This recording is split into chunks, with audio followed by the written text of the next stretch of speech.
where we can draw conclusion and then make our report back to the August Assembly for action to be taken for all those who are not compliant with this resolution of the National Assembly on the issue of the unretired impress.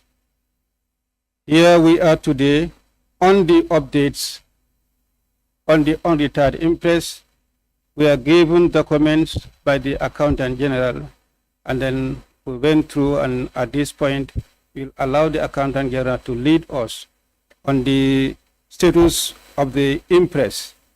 Those who have complied want to get the update, and then those who have not, and then likewise, those who have some evidences that they should be cleared of the unretired impress. So we would like the Accountant General to lead us on the updates. Accountant General, over to you.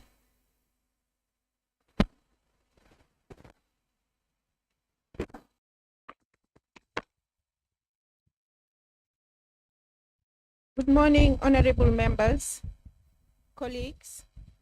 I wish to take this opportunity to thank you once again for giving us the opportunity to come back and update you on the progress of work done as far as outstanding impresses are concerned.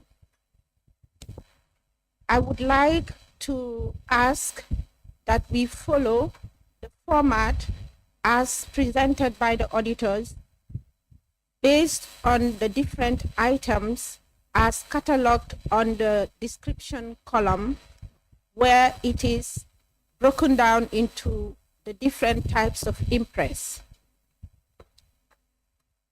With your permission, honorable members, I would like to take first the one on the column on the outstanding impress that says impress not submitted for retirement.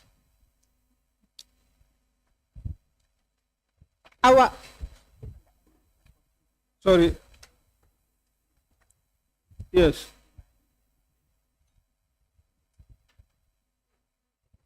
Yeah, they want to make reference to the document or by email. Mr. Mane, do you have access to that?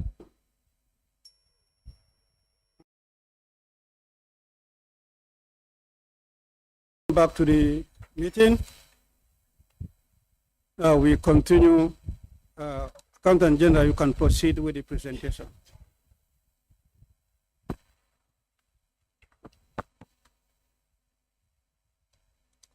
Okay, I was saying, with your permission, to use the format that was presented by the auditors. And that is, they have a box where they have categorized the different impresses. And I would lead you to the number one, which says impress not submitted for retirement. Okay. So they're cataloging 8.58 million that was not submitted for retirement, and they have given us an appendix which has the details of those impress that were outstanding.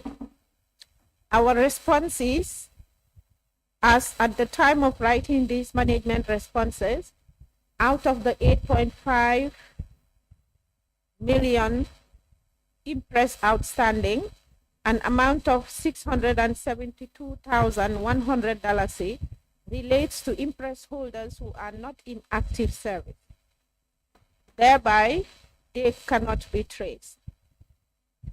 $5,941,762, 22 bututs, are available for retirement, whilst $1,852,048 still remains outstanding, which means they are not submitted for retirement. One impress holder with an amount of 15,000 is deceased, and 100,000 is currently being recovered from payroll. And the details of this is contained in Appendix A. So maybe with your permission, we can go to Appendix A for the details of those interests. Is that okay? Yeah, we can. So Appendix A has the details Sorry, and the status just update. a minute. Yes. Okay. So in the Appendix A, it has the details of the interests outstanding and our updated response as at today. So do you want me to go through one by one? Yeah, you or can. I'll allow you. Yes, you can go one by one. Okay. The first item with impress number 020 IM61 is for Demba BT Samba. Demba BT Sambu, and retirement date was supposed to be 31st of December 2016, and the amount was 26,950. This amount is still outstanding, and he is not on the payroll to deduct him from the payroll. The second item relates to Mbutu Mbub.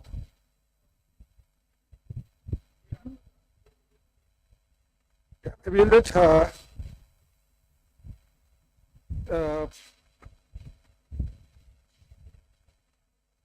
yeah, because this is a section of his own. So let us finish those sections, then after, if we have questions related to any of the sections, then we can ask.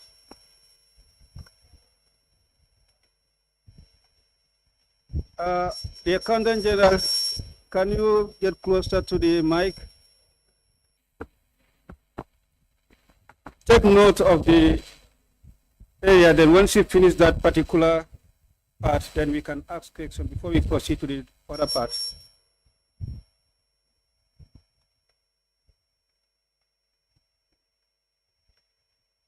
Can I go on? Yeah, you can proceed. Okay. The second item, Muntumbu. The retirement date was supposed to be 23rd of September 2016, and the amount was 51,900. This still remains outstanding. Omar Jata, retirement date 22nd of September 2016, and the amount was 25,000. The amount still remains outstanding. Babukar Sala, 31st of December 2017, and the amount was 46,250. It's also outstanding. Omar Dabo, retirement date 31st of December, amount 80,000. It's also outstanding. Jibril Jaju, 30th of December, 50,000. The amount of the interest was 50,000, and the amount outstanding as of now is $3,000.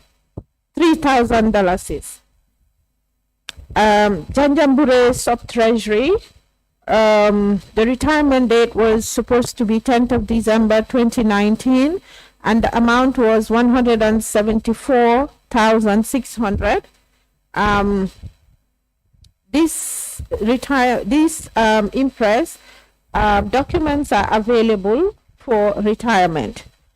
And Janjambure Sub Treasury, retirement date 31st of December, and the amount was 550,000.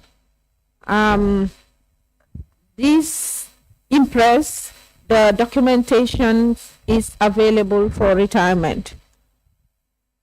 Mansakonko Sub Treasury, retirement date 30th of December 2019. The amount is 3.864,237.22 bututs. The amount, the documentation is available for retirement. For one reason or the other, when we check the system, The payee name is not supposed to be Mansakonko, Sub-Treasury, instead, Permanent Mission UN. Permanent? Mission UN. The Gambia Permanent Mission UN. Yeah.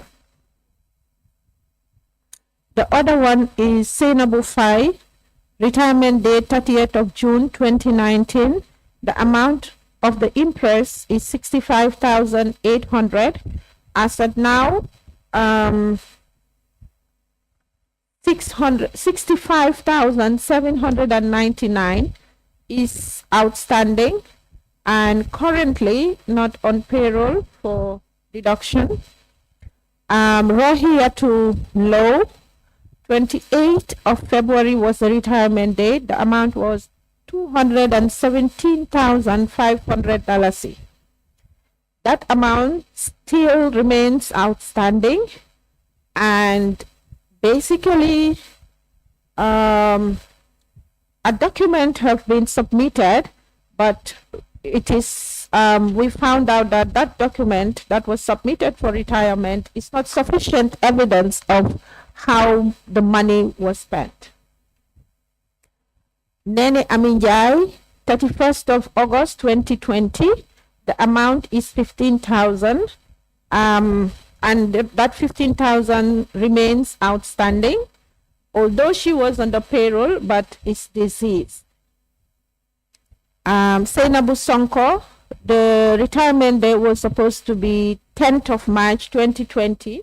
The amount is 100,000, and we have evidence of retirement, which means the documentation is available for retirement. Abdullah Toure, 17th of September 2020, the amount is 50,000, and it is still outstanding, and we have not gotten evidence of spending. Ignatius Balde, 8th of July 2020 was supposed to be the retirement date, and the amount is 100,000. The amount is still outstanding, and he is not on government payroll. Fatumata Diba, 31st of May 2020, 65,250. The amount outstanding so far is 64,700, and it still remains outstanding. Fatu Jeng Sab, retirement date was supposed to be 30th of September 2020. The interest amount was 100,000. She is on the payroll and currently being deducted. Jibril Gando Balde, retirement date 8th of July 2020. The amount was $84,000, and there is evidence of retirement. Abu Bakar Jain, 30th of September 2020. The amount is 189,000, and it is still outstanding, and he is not on the payroll. Sohna Fatu Sise, 31st of October 2021, the amount is 100,000, and it's still outstanding, and she is not on the payroll. Aisha Silla, 30th of June 2021, 94,000. The amount outstanding from that 94,000 is 93,925. Available for retirement. Documentation is available. Mansakonko Sub-Treasury, 259,000 was supposed to be retired on the 3rd of August 2021, and it's still outstanding. Momodu Lamin Jiba, 30th of September 2021 was the retirement date, and the amount is 100,000, and it's still outstanding. Lamin Mane, 31st of August 2021 was the retirement date. and the amount is 100,000. The documentation is available for retirement. The permanent UN permanent mission, retirement date 30th of October, the amount was 170,049. It still remains outstanding. Mansakonko Sub-Treasury, retirement date 31st of December 2021, the amount was 415,000 and it's still outstanding. Janjambure Sub-Treasury, retirement date was supposed to be 14th of October 2021. The amount is 560,000 and it still remains outstanding. Kerawan Sub-Treasury, 14th of October 2021.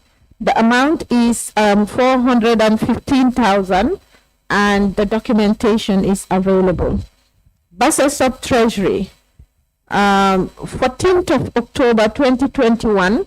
The amount is 560,000 and the documentation is available for retirement. Then does the first part, as earlier on decided, we will allow members to come in to ask questions for clarification in this first part that has to do with the interest not submitted for retirement, amounting to 8,580,910.22. Honorable members, we can just go.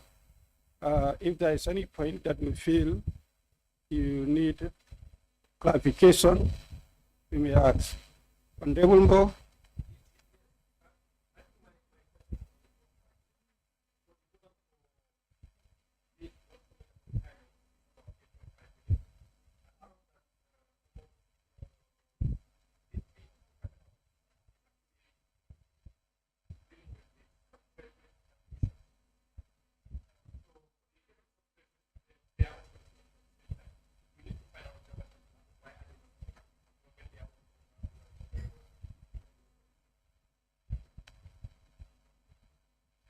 Can I respond? You get a question there? Pardon? You've got the question? Yes. So you can respond to the question. Yeah. Yes, I acknowledge that the sub-treasuries and the embassies are under our responsibility. But in most cases, these are just normal impress. You know, it's written in the name of the sub-treasury, but usually they would hand it over to somebody in that institution, let's say sub-treasury or embassy. So that person is the person responsible to discharge or to take care of that activity, and that person is supposed to return or submit evidence of spending for it to be retired. So those are cases that we come across, and it's also usually an issue to follow up. A typical example is Mansakonko Sub-Treasury for 259,000. This was payment of stipend for nurses in the CRR, NBR, and the rest of the regions. So obviously somebody was responsible, but unfortunately, instead of putting it in the name of that person, they would put the payment in the name of the institution.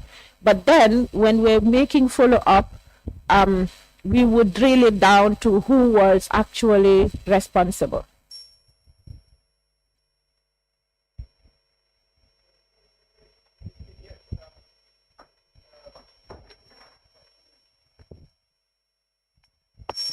Yes, you know, the same issue. It seems the sub-treasury are just facilitating for the receipt of the funds.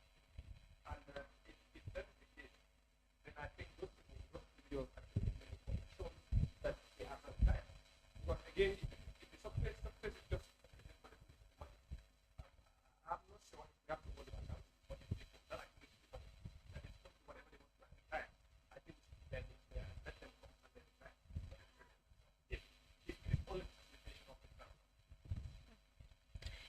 Yes, from our end, we can only know now that we, or during the time that we're making follow-up on the outstanding impress, that is when we drill down, and on the Lincoln notes, that is where now you would see the description that this was meant for A, B, and C, which means now you would have to go and engage maybe the accountant or somebody in that institution to know exactly what is this all about and who did they give the money to.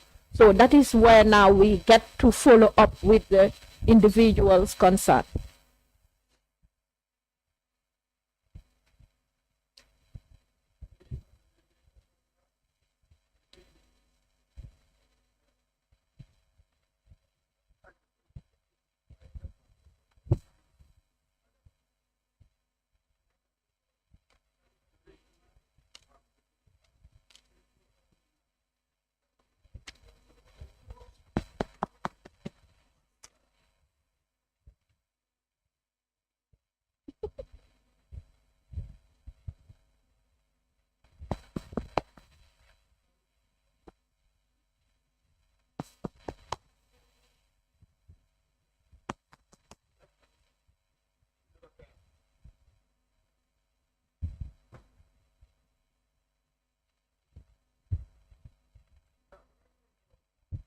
This one is what?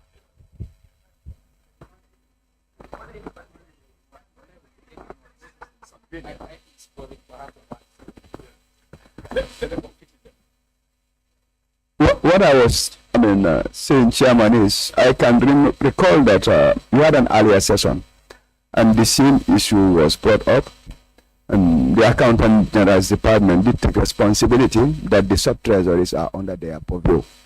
So I think at this point, the issue of the duty bearers should be settled. We definitely need to know who are those people responsible for the impress.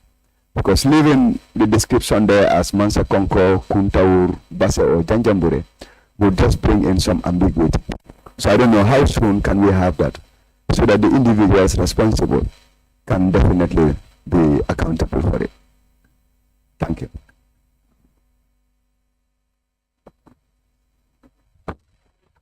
Yeah, we will do our best to give you the details of the people responsible before the end of this week.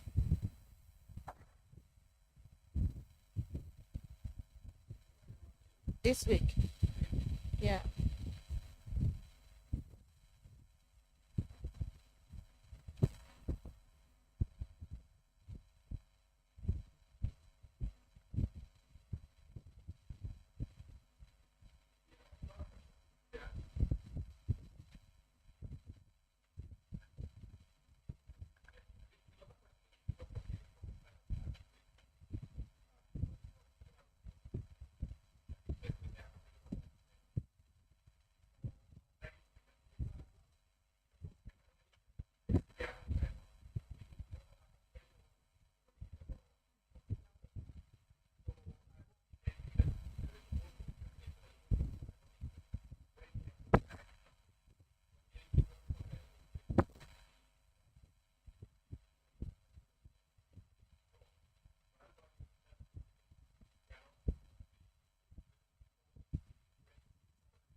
Yes, your point is valid, Honorable Member.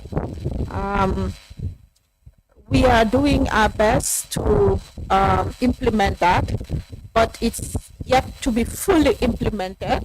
It has to do with more of sensitizing people, because sometimes we do have resistance. But if people are aware of what the law is saying, then it no more becomes personal. It is the law. So I think the bit that is lacking is to do with sensitization, making people to be aware of the rule.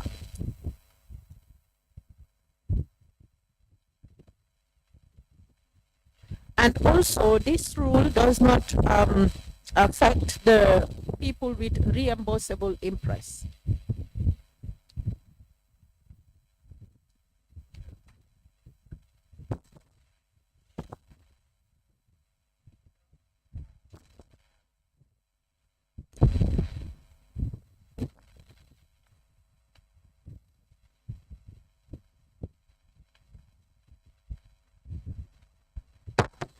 Okay, Madam Accountant General, yes, people are aware of the law that they should be able to settle this impress. But I just want to know how frequent, or do you have a timetable, a permanent time or a fixed time that you do follow up for the settlement of this or the retirement of this impress? How often do you do that?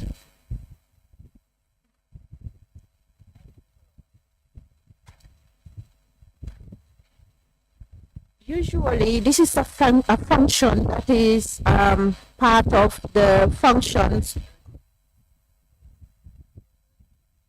here. This is a function that is part of the functions of the accounting or the accounts unit in each MDA or institution. From our end, that is the center, we coordinate these activities as part of our year-end activities in preparation for the government financial statements. So from that perspective, then now we come to the consolidation level where we look at the entire system, that is the entire government, as far as the budget is concerned.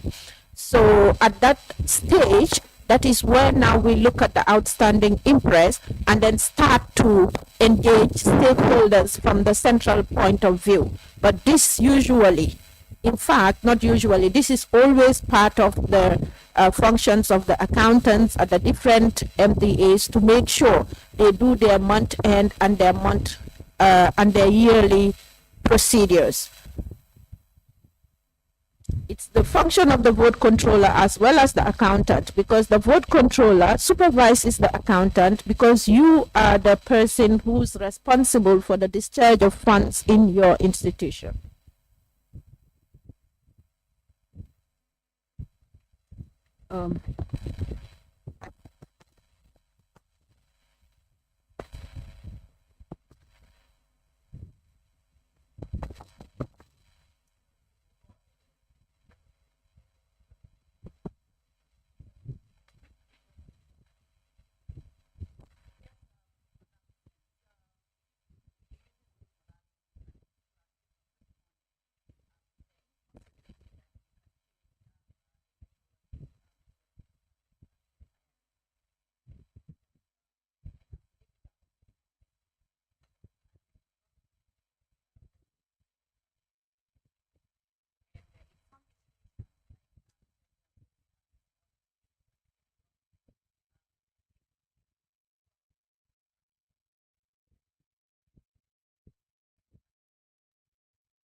We have put in place or institutionalized certain measures to reduce these kind of situations, i.e. the one that was just mentioned here, that you should not give somebody interest when he or she has an outstanding interest, and also limiting the amount of money that you give out as interest.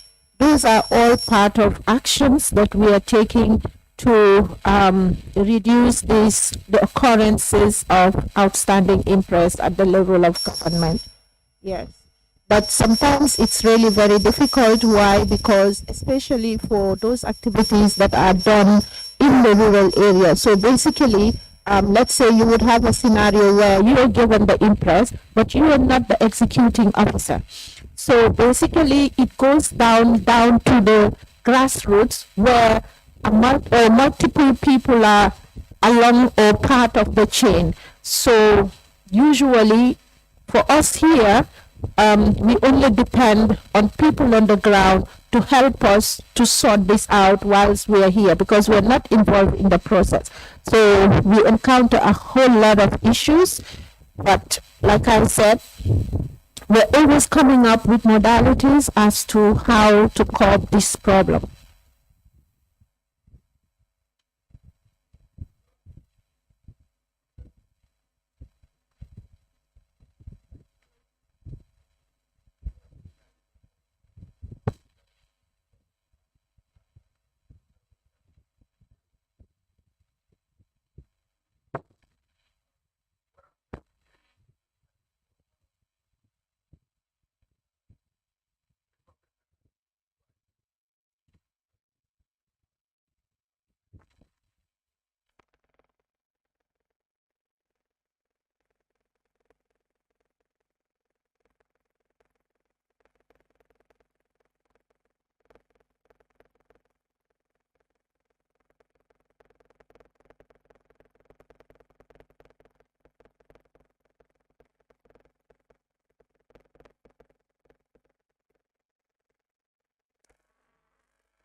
Jordan.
Him salary, I run the risk of not recovering the money in full. So those are the challenges that we are faced with, and I think that is where we are here now, to be given the guidance, in the context of the law.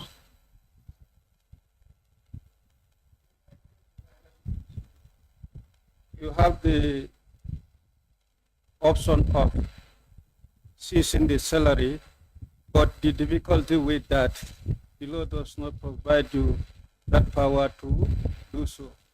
And if you want to continue deducting their salaries, perhaps the time frame may not allow you to recover the whole amount that is involved. Yes. So there's legal obstacle connected to that. I think you've got her point. Yes, I do. And so you got a point. That is for us to decide. Okay. Yeah. Honorable Mbo wants to come to that. The same issue. Go ahead. Yeah, in the financial regulations 2016, I think it's very clear on what they should do. First, to protect the funds, it says on 28, it says the accountant general shall not issue an impress to an applicant who at the time of making the application has in his or her name an impress due for retirement. That's the first one. Then number two, the impress holder is supposed to retire. When they've taken an impress, they're supposed to retire at the end of the month or latest by the end of the financial year. That's what they're supposed to do. Now, if an officer fails to do so, then the responsibility goes back to the permanent secretary, which is the board controller, to surcharge, and even to discipline. So as far as laws are concerned, I think you are covered. They should surcharge and discipline, but that one goes to the vote controller of that institution. But for you, you can refuse not to give a second one when they already have one pending. But if they still not retire after those number of days, then the vote control, according to the financial regulation 2016, they can surcharge and also discipline the person. So for me, I think the laws are very clear as far as this are concerned. Now I can even read what it says. Where is it? I know there are a lot of issues with the financial regulation anyway, but I think you guys know more than me where they are allowed to deposit at the bank, whatever. But okay, if you go to an impress holder shall retire the impress when he or she no longer requires it, or reduce the impress when he or she defines in excess. So here, if an entry officer fails to enter the authorized retirement date, the permanent secretary may impose disciplinary action or surcharge the officer concerned. So as far as the laws are concerned, they are very clear. So is as accountant general, but the arrest is also on the vote controller of that individual wherever he works. So I think either way, there are enough laws to be able to protect There are two things involved here. I think the aspect that Honorable Fofana is talking about involve outstanding impresses in large amount that may not be very much recovered if they have to continue deducting from the payroll. And the accountant general is trying to propose that the option that they intend to do is to seize your entire salary, but they are constrained by law to do that. But this one is coming. If you have an outstanding impress that is not cleared, before you can be entitled to another one, that should not be given until that one is clear. I think that one, we all understand that one. But this one, that's where the problem lies. If you want to follow the deduction, you may not recover the whole amount. Yes. The clarification I want to make is my question was specifically for the outstanding impress from people who are no longer within the system. How do we recover that? So you realize that the regulations does not cover those people. So this is where we have the challenge, and this is where we need to decide. Honorable Mbo is very right. When it comes to the active staff, the people who are paid salaries, the accountant general, have a way. But now, what about people who are no longer in the system? And if you look at the list provided to us, this goes way back from 2016 up to date in what? 2021, 2022. So now the accountant general is saying that's why they are here. So which means at the end of the day, we need to take what? A firm decision on it. Honorable Chair, if I still have the floor, I want to ask a question. On that, yeah, let me allow her. She said she has a question in relation to that. Okay, thank Before you. we move to another. Chair, I think part of my question has been asked with Honorable Fofana, because I just wanted to ask the Accountant General what will now happen to those who are not in the payroll, since those who are not retiring, the impress, you season the salary, for example. So what about those who are not in the payroll? How do you do with them? That is a question that Honorable Fofana is asking. That is Yeah, exactly. That's why I said part of my question. outstanding impress for people who are not in active service. And Accountant General? I earlier said that is why we're here, for you to arbitrate and give us a way forward. For us to arbitrate. Honorable members, I think let's take that point. But you see, Chair, I think the laws are even more than enough. I can read another one also. It still defines the regulations. The officer responsible for the delay in enforcing a payment of a debt shall be held personally liable for that debt becoming irrecoverable. Again, it's the responsibility of the vote control, the permanent secretary. You see, for them, they can only go as much, and they have to stop. But the person that actually has personalized that individual to take that impress, the permanent secretary, should be responsible. And the laws are very clear with that. So for them, they can only come in the first part, but after that, they have not retired. In fact, I can literally say outside, even a second one, their hands are tied.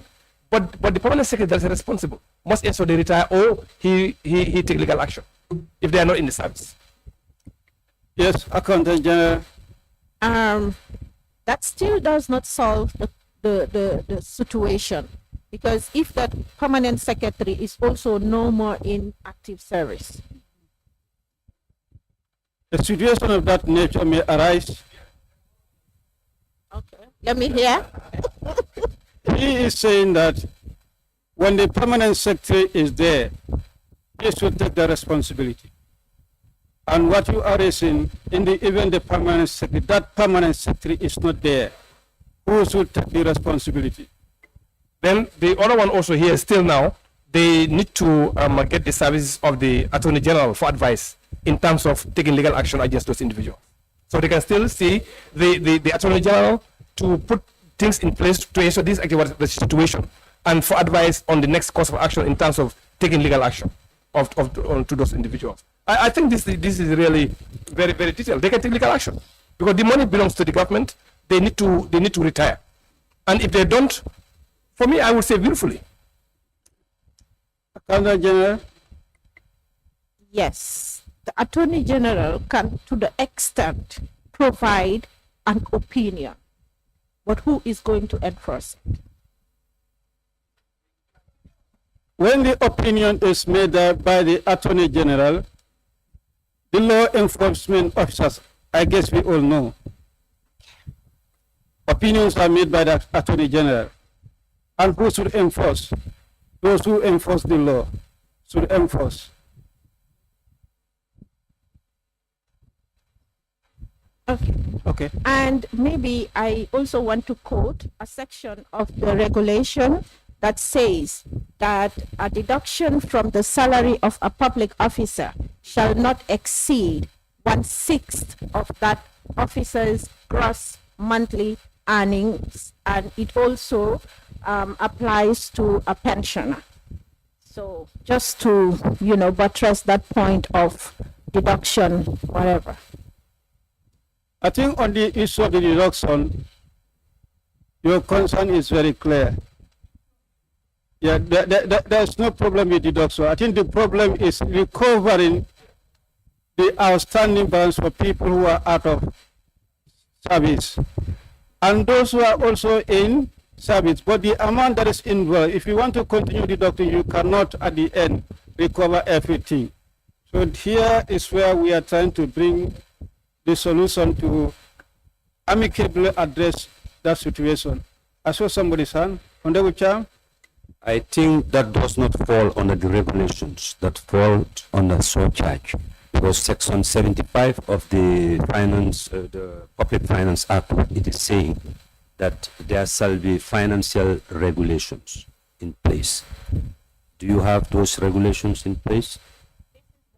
For me, I think we are in a situation whereby we are in a situation that prompts the lack of adherence to the act. That is why we are in this situation. That's what Mr. Mbo is telling you. There is never a vacuum in administration. When the permanent secretary is no longer there, he is always replaced by another permanent secretary. Isn't it? Huh? Yeah. So then it's an issue of adherence to the act. So I think this is lacking.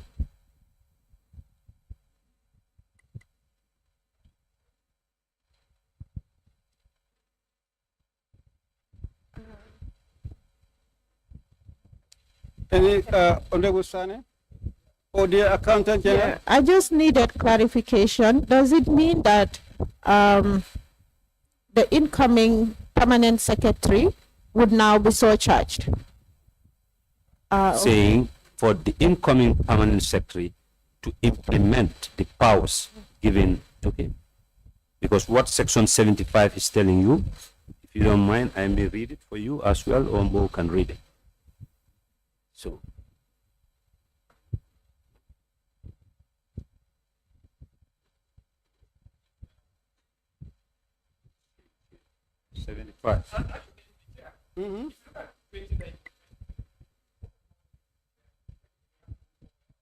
the system. So most of them are still around in the Most of them. system. They may not be in the same ministry, but they may be in another ministry in 2019, 2020. And for this case of the Minister of Health, for example, if those sub-treasury issues, where for the Minister of Health, the PS is still there. And 80% of the sub-treasury things, if they are for the Minister of Health, the PS is still there. It's the same PS. Fofana? Honorable Chair, I think this one is already solved. The Accountant General said they are here so that we can tell them the way forward. The law is clear. Now, all we need to do at FPAC is to compel the Accountant General and make sure they contact the Attorney General, and those individuals who are not part of the payroll, the law be enforced and the monies be recovered. FPAC can do that, not so, Chair. It falls within the remits of our functions. That can form part of our report And recommendations. Yes, we can do that. Yeah, but what is not clear is the concern that he has. No, That is, those for this one, the approach that we have suggested can handle, but those that are in the active service and the amount that is involved is quite huge. Sorry, can I come, Chair? The deduction from the payroll may not recover. What do we do? That's a very simple one. You have somebody in service that has faulted the rules of financing rules deliberately. They refused. Of course, there are sanctions to that. If the person needs to be fired from the job, let that be, because we cannot have laws that will be infringed upon by people and they still sit in their offices. I mean, this is a simple matter. Because the if you look at the what's the name again, the regulations, what's the name again? Public finance. No, not the public finance. Financial regulation. Well, not the public order. The general Orders, for example. General orders. You go look there. You see exactly what they've done. This is misconduct. For me, I worried more about somebody who's not in the system than somebody who is there. The one who is there is much easier to resolve, because they can be disciplined, and if there is a need, they should be terminated and taken to court. Because that's deliberate. You've been told for 1 year plus, retire, you refuse to refer. You refuse completely. For me, I think that's a simple matter. If the one is not in the system, then I can understand. But you are in the system, you are working, and you are being paid every month, and you are supposed to do A, B, and C, you refuse to do it. I mean, that's a simple matter.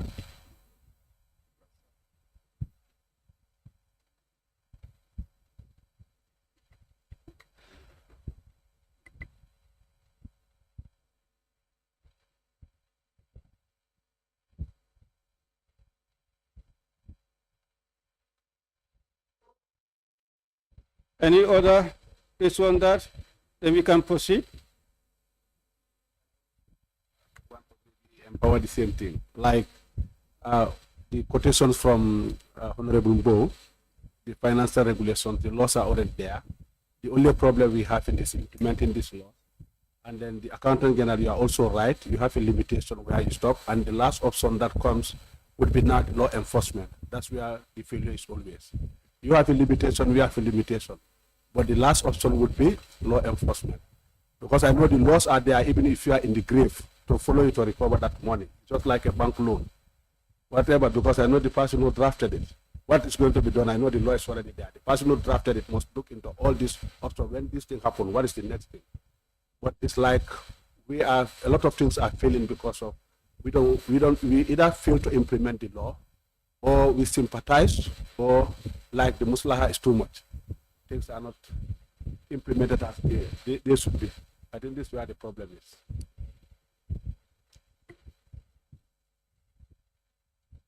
That's clear. Can we proceed? They can also do, for those that are not in the system anymore, they can equally be called to take undertaking as to how they can retire those impress They can? as well. Huh? They can? They can be called They can be called? to come and take undertaking as to how they would retire those impress as well. Provided they are engaged elsewhere. Huh? But if they are no longer working, But that's not, maybe there is a need for them to set up some sort of a task force. to make arrangement. Yeah. I think we'll come to this, and then as a committee, we'll discuss to come up with our various options, and there we'll draw the attention of the Accountant General. We need time to brainstorm on the modalities to address some of these issues. I just wanted to ask, because during his explanation, he was, there are areas that she said the retirement documents were available. I just wanted to ask her if they've actually submitted those documents. Yes, when you mean they are available for retirement, can you shed light on that? Yeah, I want to say that this process is an ongoing process, you know, where day in, day out, we have people who are tasked to continue the process, i.e., continue the follow-up, so that we reduce the damage to the extent that we have exhausted all available avenues. Then that is then that will be the time when we will say we have engaged, but to no avail. We have not gotten anything. So during the process of that engagement, people would come forward, and then they would bring evidence of retirement or spending. So those documents would be reviewed, and then you see whether it's what you are looking for or not. Then they would be accepted, and they would be in the office available. Yes. Yeah, they have submitted what was still outstanding for them in terms of receipts or evidence of expenditure. They've already submitted. Yeah. The Accountant General at page, the same issue. Okay.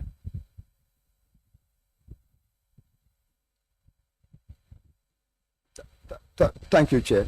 What I just want to say is, if you look at the report, I will give you a classical example. Let's take ISSCILA, for example.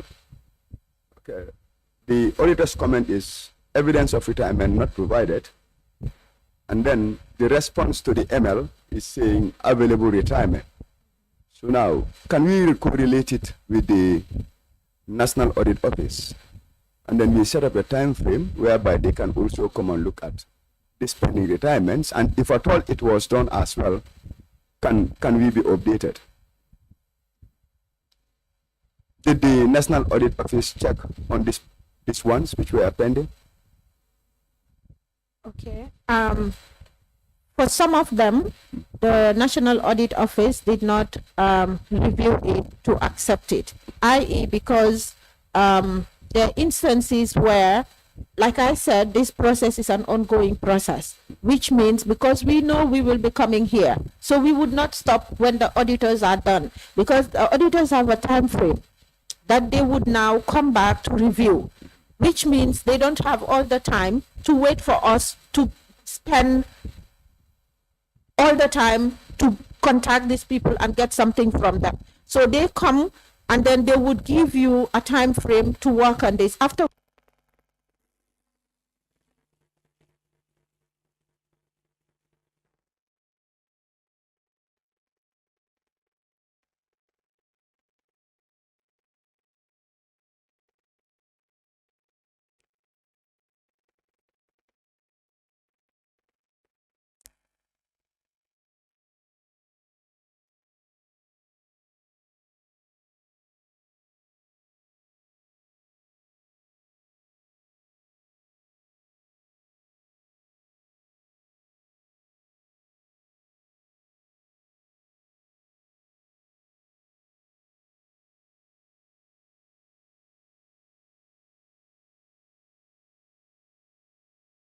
Put in the same house now, can we harmonize our operations? Because looking at the report, you will realize a handful where the management response and the auditors what?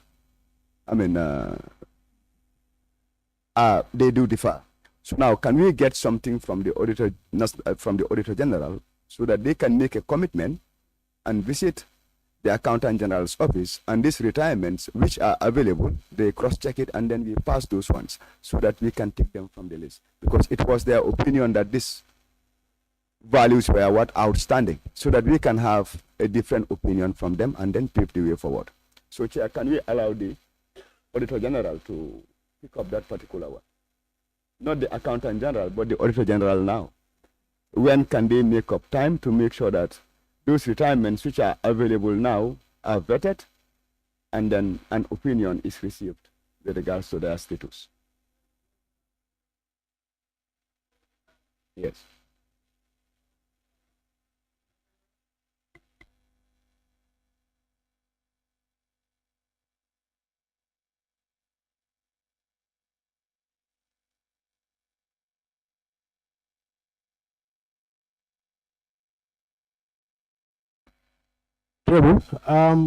I think one thing that is clear is that this activity should not be an unending activity.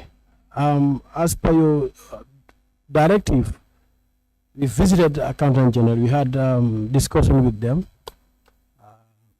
At that date, evidence that were provided was reviewed and checked, and it was agreed that these were the evidence or documents that are standing. And as at that date, our evidence or our comments stood. So if you still want us, we can still go, but then we'll come back here again, and then it's like there are some evidence that are still not outstanding. Where is this cycle going to end? I think this August gathering should at least come up with a concrete deadline to say, look, by this date, we want these issues to be clarified or to be resolved.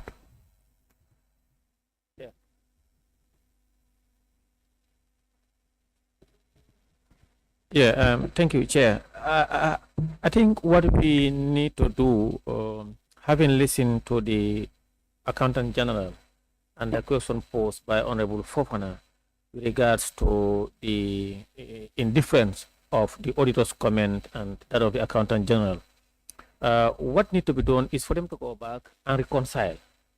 Because what the Accountant General is telling us, following the Auditor General's report on these issues, and for them at the Office of the Accountant General, it's an ongoing process. And of course, we know they'll continue to engage them.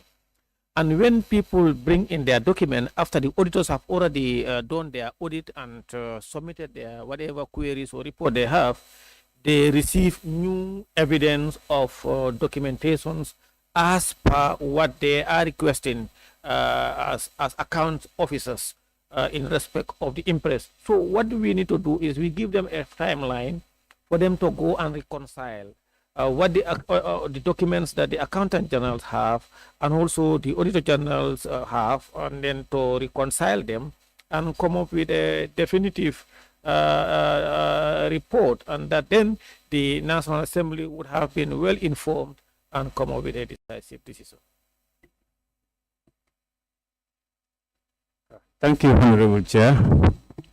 Just to add on to what my colleague has earlier said, and also to clarify a little bit, with regards to the issue of going back and forth with the Accountant General, there is nothing that will stop the Accountant General from bringing this document to the attention of the auditors when they found new evidence.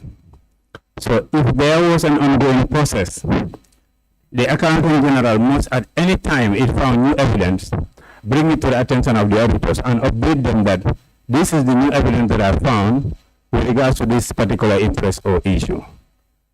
Secondly, Honorable Chair, if you look at these impresses, most of them are issues that deals with back to 2016, 2017, 2018. They are very old issues that the Accountant Generals are very, very fairly aware of. These are not new issues. These are issues that they have come up with petitions before they arrive here and tell this House exactly what they were going to do. As Honorable Dong alluded to earlier, there are sufficient provisions in the law that give the Accountant General procedures for civil recovery, that they can recover these monies from the people that has owed them these monies. Impresses are liabilities, are owings on the government account. as we have said now, the accounts of 2017, 2018, those liabilities sitting there, most of them are amounting to these impresses. So the accountant general is given those provisions in the Public Finance Act and the Financial Regulation to recover those liabilities as they fall due in the respective years. There are same laws for that. Additionally, I wish to advise the Honorable House that they need to draw the curtain on this. They need to make a headway onto these matters. It cannot be going back and forth on issues that have been found in 2021 accounts that are now in 2023 being repeated. Most of these issues have implications on the previous accounts, even if they were to be adjusted for. Actually, there are enough provisions, there are enough procedures, there are enough rules to bring a closure to this matter. Most of the people that are on inactive services, as Honorable Lowe has alluded to, they could be settled out through a civil proceedings. The courts have to decide that these people owe government these monies, and then the courts agree on a recovery mechanism with the accountant general on how they are going to pay, whether they are going to pay with their assets or they are going to pay with any other form. That has to be agreed by the accountant general and those people at the courts. And the other matter is some of these people that I even see here, they are not even people that are far away from the accountant general. They're very, very close. They know them. And they should go after them. They should go after them and recover those monies from them. So therefore, you just have to, the issue of the sub-treasury, I just want to comment on that. I think Honorable was very apt on that. The procedures, the business process in the sub-treasury is the accountant general hand over monies for the operation of the sub-treasuries. Those sub-treasury embassies have the same operational modalities. Advances are given to them for their operation, day-to-day operations. When they have spent those monies, either with payment of salaries to those who are in the regions, or with payment of PIU, foods and food services, or any other payment within their jurisdiction, they will come back, and it's their own accountants that are doing that, not anybody. We should be very clear on that. These are not drilling down to anybody. We are drilling down to their own accountants. And those accountants are under them. So they should actually enforce the retirement of those receipts under their accountant. These are sub-treasury. Anybody, the minute is handed to sub-treasury, going to the governor's offices, is going to the accountant, representing the accountant general in that office. He uses it and make payments, therefore he should also come back and to his master at the accountant general and retire those monies with the receipts that he used to make those payments for. So I think this is very clear. The business process needs to be very clear and explained. These are not ambiguous issues. They're very, very easy and easy to understand. Thank you so much, Honorable. Yes, yes. Honorable Chair, I think we are very clear, as indicated by Honorable Mbow and the Accountant General and the Director General and the Auditor General, that those who receive impresses from the Accountant General Department, in whether sub-unit, sub-treasury, or whatever, you cannot say it because of it's a sub-treasury. You don't know or you don't have the names of those who receive those monies. That is a weak excuse, as the Auditor General indicated. What is going to happen is this FPAC must draw a curtain on those issues with regards to these pending retirement. We have seen in the law, if you have failed to retire, you should not be allocated further monies for same purposes or which will be due for retirement. That's violations of the law.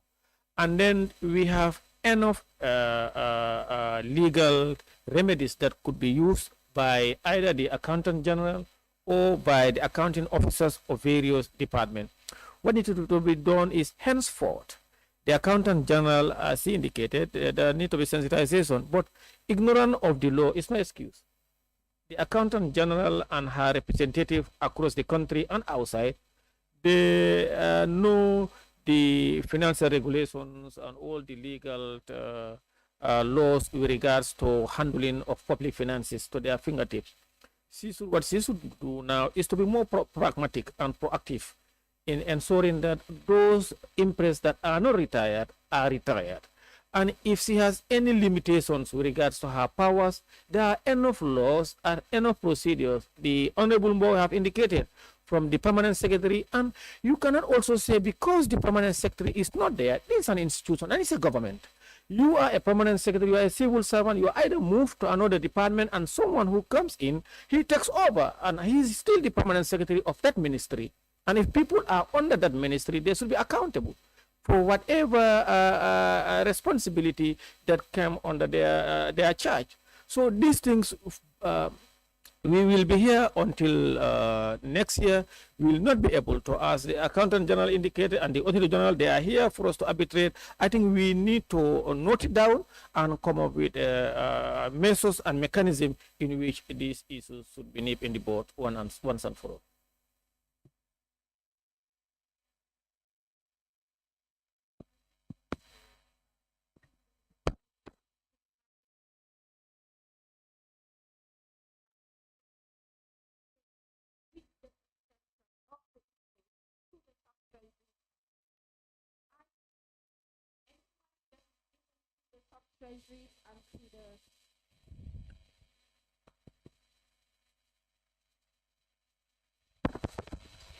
Any money that is given to the sub-treasuries and the embassies for the operation of the institution is expense. We came here numerous times to say we're working on reducing outstanding imports from for embassies and for sub-treasury. That has been implemented with the extension of the IFMIS, which means we would not send any imports to embassies or sub-treasuries. Instead, for their operations, they are using the system. So any money that is given to them is expensed at the center, and then they would process it just like any other MDA is using the system to make this expenditure. To see now that we do not know what kind of payment or who it is issued to is because these imports that are falling in the names of the sub-treasuries or the embassies is meant for specific activities for some people to handle. And they would not raise the payment voucher in the names of those individuals. Instead, they would raise it in the name of the sub-treasury. So when now we're making follow-up on the outstanding interest, you drill down under the Lincoln notes, that's where now you would know that this is for A, B, and C. But then you would not know who was responsible until you engage the institution that is concerned to say, this was for this particular activity and this person was the one that was handling this activity. And also to clarify, accountants at these institutions, the sub-treasuries and the embassies are not vote controllers. They are the ones there doing the accounting function, but then the vote controllers are the ones who controls these funds, and maybe in terms of who handles this fund is done at a higher level. Thank you. Yes.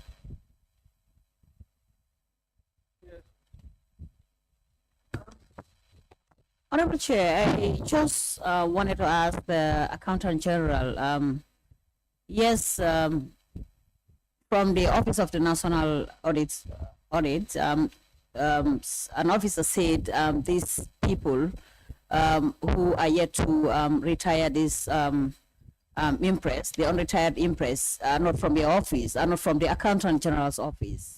And he's saying you know them, but there is no comment on that. Is that true? Do you actually know them? And what stops you from regular engagement of this settlement? Because someone is not far away from you, it might be, you know, you might shy away from him or her, you know, to push him or her to settle this bill. Is that true that they're not far away of office, far away from you, please? I want to say that I may not call it not true, but we are not in a position to know everybody. But all those people that we know, we will engage them directly. There is nothing stopping us from engaging people whose names are there as outstanding impress holders. Because the money is not mine, neither is it theirs. We're put there to follow up on these things. That is why I said it is a continuous process. How far we go depends on how soon we reach out to them and get a positive response. Even if it is a negative response, then we would put it there. It is our responsibility to put down whatever we have gotten from those individuals. And all those people that we're aware of, whether officially or informally, we know them, we would reach out to them. If we know you know somebody whose name is here, we will ask you to give us information in terms of contact numbers to contact them.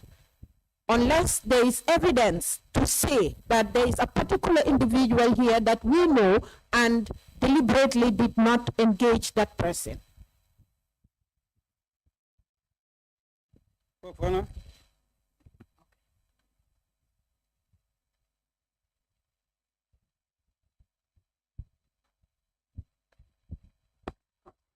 Thank you, Chairman. My main reason for raising the issue was to create the avenue whereby the Auditor General's office under the Accountant General can work this thing out and give us a cut-off date. But after your deliberation, you reminded me that during our meeting, which we conducted earlier on, the two were supposed to meet, you know, and then trash out few issues. So listening to you, it's like from the position of the Auditor General, even the ones which are cleared here as available retirement stands unretired. Am I right? So, and then listening to you, are you also telling us that even if at all you should go back to the Accountant General's office, it would not change anything? That depends, Honorable. It could change, because the last time he visited that, I asked him, he confirmed that was in December. So we are in February now. Okay. Now, but what I just said earlier is, if he has gone there in December, they have checked and they did not find those retirements there. If they got them in January, what stopped them from calling him and giving him those retirements? That the retirements you came to check for in December are available here. And bearing in mind also, Honorable, most of this is back in 2021. That's December 2021. That's why I'm continuing. I won't stop yet. You know, one thing is for sure, we need a closure to this, and that will come as part of our recommendations. But first, we want to make sure that all situations are treated what? Fairly. If there is documentation and proof to indicate that there is retirement and the money was used for the reason it was what? Approved for, nothing should stop us from getting those documents. Anything on the contrary should be treated differently. And now the onus lies on FPAC, because we have the laws and the regulations, but we are all seeing the inaction. So we would not apportion blames or whatsoever, since it has reached to this level. Now the onus is on us to tell the Accountant General, fine, you have not been doing this and that, do this now, we recover this money.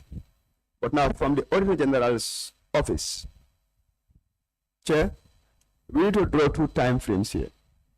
Since the Auditor General have confirmed the fact that if they should visit, it might change. And the Accountant General have indicated that there is evidence. Let's gather that evidence. We give the Auditor General a time frame. Those other impress holders which stands unretired and there is no evidence of retirement received from them, we draw a cutoff line and compel the Accountant General on or before a specific date to take what? Legal actions. And we also compel the Auditor General and tell him on or before a specific date, bring this result. And when that result comes as well, we determine if at all it is full retirement and sufficient, it's cleared. If at all it is not full retirement or it is insufficient, this is what we have to do. Because what we are seeing, some of this impress is coming away from 2016, and the Auditor General gets it right there. Impress from 2016, if you want me to provide retirement for that today, it will be difficult. So those people, it should not be like we are waiting for their retirement, their documentation have not come. We must just go in for what? Full recovery. The ones which are not far, we can give those people what? opportunity, to get the retirements from them. But my main issue here, Accountant General, is the sub-treasury. We must take some degree of responsibility. Because I can vividly remember the other time the team came, I posed the question. Why is it that we are having sub-treasury instead of individuals? And the answer we got was, these are our accountants, and we will get the retirements from them. We were all there. That was not done here. It was done in Committee Room 1A. So let us take a degree of responsibility and make sure that we commit ourselves to an action point which will be time-bound, and we get this. The accountants, whether they are the vote controllers or not, they are the ones responsible for dispensing the funds. Their narration should be sufficient enough to hold someone accountable. If they fail to do so, unless and until something else is provided, we are going to hold them accountable. So, but you've cleared that point, that before the end of the week, you'll provide the individuals who are, responsible for those interests. But Chair, I would still insist on my question to say when. I think that's the point I'm coming to. When can the Auditor General visit? Let's take them now on action points. Action points, yes. So the first point is situation where we have one not in the payroll and no evidence of retirement provided and retirement not submitted. Those scenario, what should be the action point? You are not in a payroll, no evidence of retirement, and retirement not submitted. What should be the action point? Go ahead. Yes. There are procedures. These we all live in this country. First, they need to consult with the whatever ministry they were working before to see if they can have a contact directly with the person through their peers. If actually that fails, then we need to do publication on the newspapers about their names and then the need for them to go back to the treasury to do the proper retirement. That's the second stage. Then the third stage, if they have not come back to fulfill those still, then you get legal advice from the Attorney General's office, and then you take legal action, just like we do it in the bank.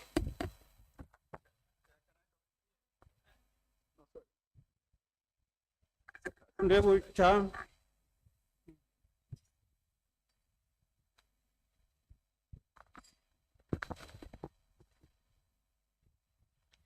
Honorable Chair, with regards to the updates of the impress retirements, can I also advise the Accountant General's office?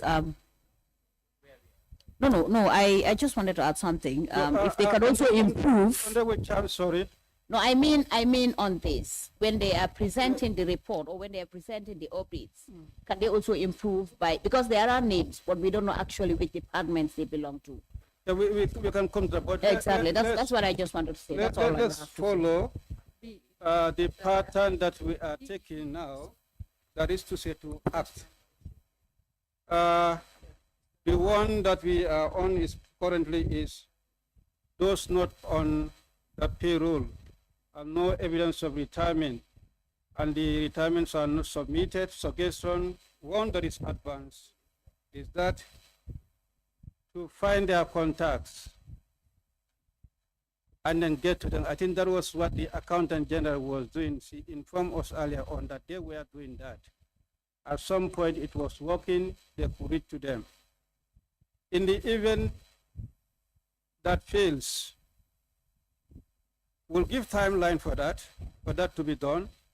If that one fails, the names can be published so that if they come across, they can be responding to that publication. If that second option also fails, then we can conclude that we should recommend for legal action.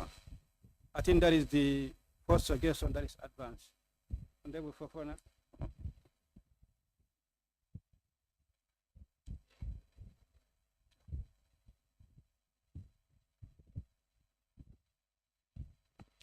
Chair, I just want to remind the committee that we passed the first and second stage. Those ones you've passed them. And Well, Honorable Mbo, you were the very one who made us pass those second stage. We instructed the Accountant General to contact all these people. And during our last meeting, they did confirm that everybody was contacted. We did publish the names. The names were published. Can I correct here? Yes, correct me. The first publication, I think our last briefing, what we agreed is to do further publication on the update that has been given. But the first one was too general.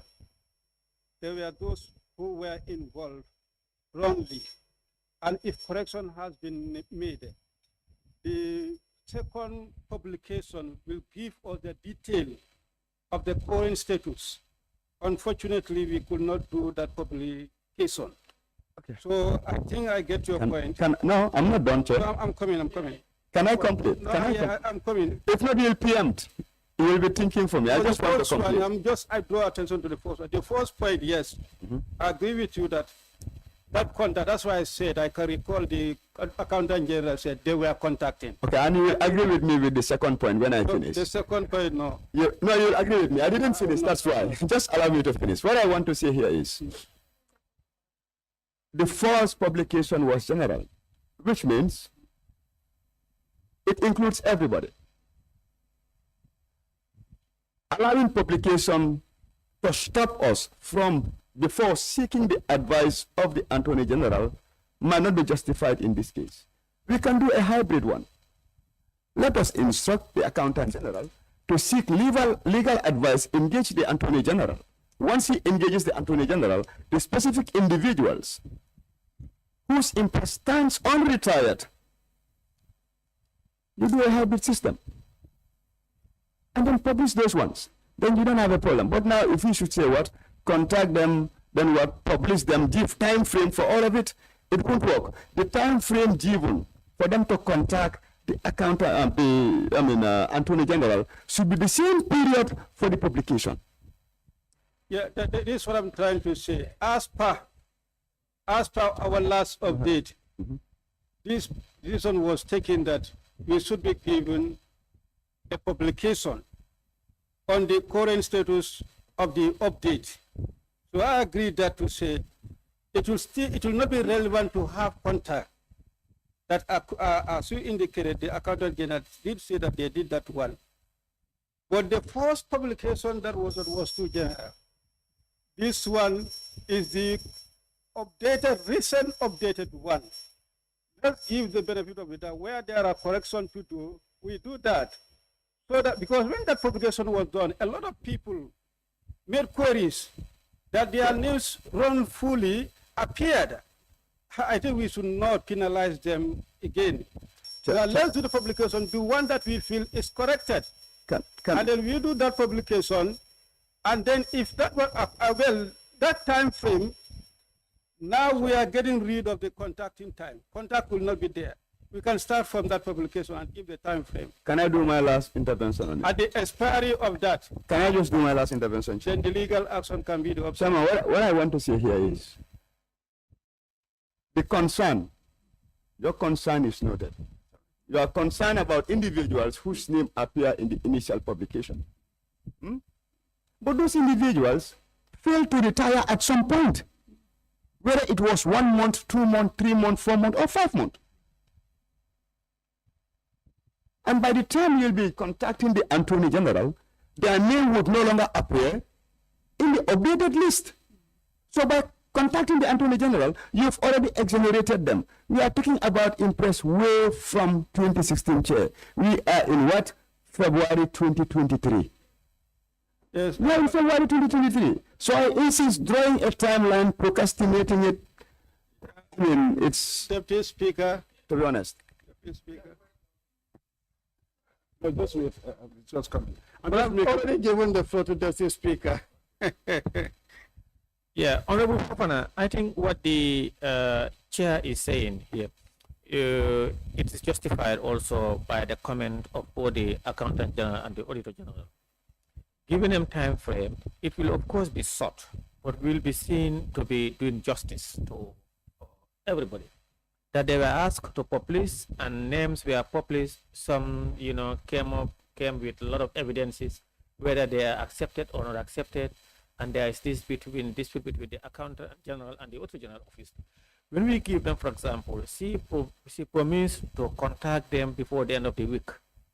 If this committee resolve that all of them, in this category, are to be contacted from now on Friday, and then the next next week we do the publication, if they don't, for example, and then following which maybe 21 days time from contacting to publication and for legal opinion, we would have given people enough time, and we would have been seen to be just.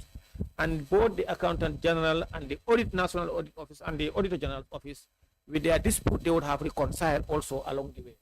I think it's in the best interest of time and also of reconciliations between the two, and also to avoid people publishing people's names wrongfully. I think we go by that the way Honorable Mo highlighted, Honorable Fofana appeal, and also with the chair, so that we first ask them to contact from now on to Friday. No, Yeah. Honorable Fofana is trying to be proactive.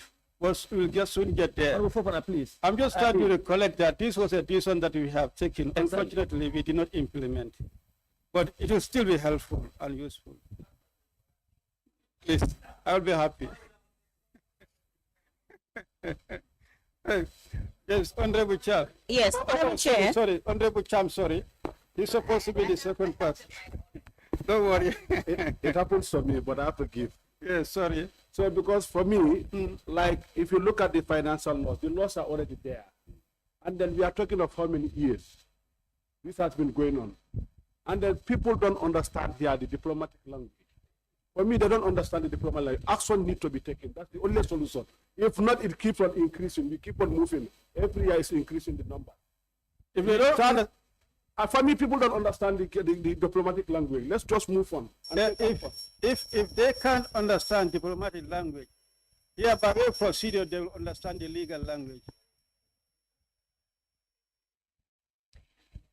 Honorable Chair, since we're talking about the publicity, publishing the names and whatsoever, as I said earlier, in the updates, of course, we have the impress numbers, and then we have the names, and of course, we have the amount and so on and so forth. But then we didn't have the departments that they were or are working in. I think this is also important to be part of this for easy identification.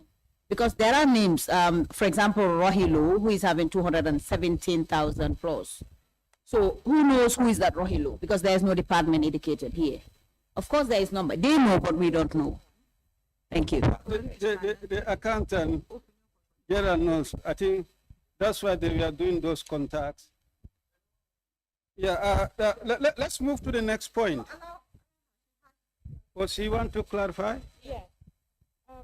The BEs are there. You said it earlier. I wanted to respond, but they didn't have time. The BEs are there, which is the ministries, where you have impress number. It's prefixed by the BE, but maybe you would not know what O2 is and what O1 is. So, and that particular one that you made mention of, Rohi Malik Law, was given to her by, Rohi Atulo, was given to her by OP. So, usually what we see, you don't need to be in that BE to be given impress in that BE. So we have instances like that where the person is not in that BE, but you're given impress on that BE. Can we move to the next point? Where we have situation of, yes. No, the point is, yes, that is publication and the legal action. Very good time frame. Now, the time frame for publication, I think you have a point. Let's give time frame of publication. Yeah. Yes. 7 days. 1 week. Yeah. That's on a low side. I will not allow you to comment on that. Because contact 1 week, publication 1 week. 7 days. Already contact is gone. Yeah, from now on Friday, contact, and the next week, publication. Contact is gone. We are now at publication. 7 days. By the end of the day, what is the date today? Today is 13th. If they've not responded by the end of the month, we publish.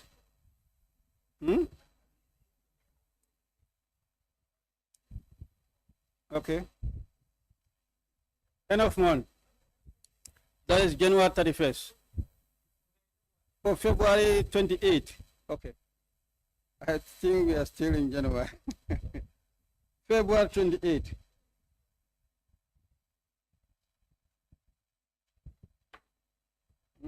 Money. By February 28th.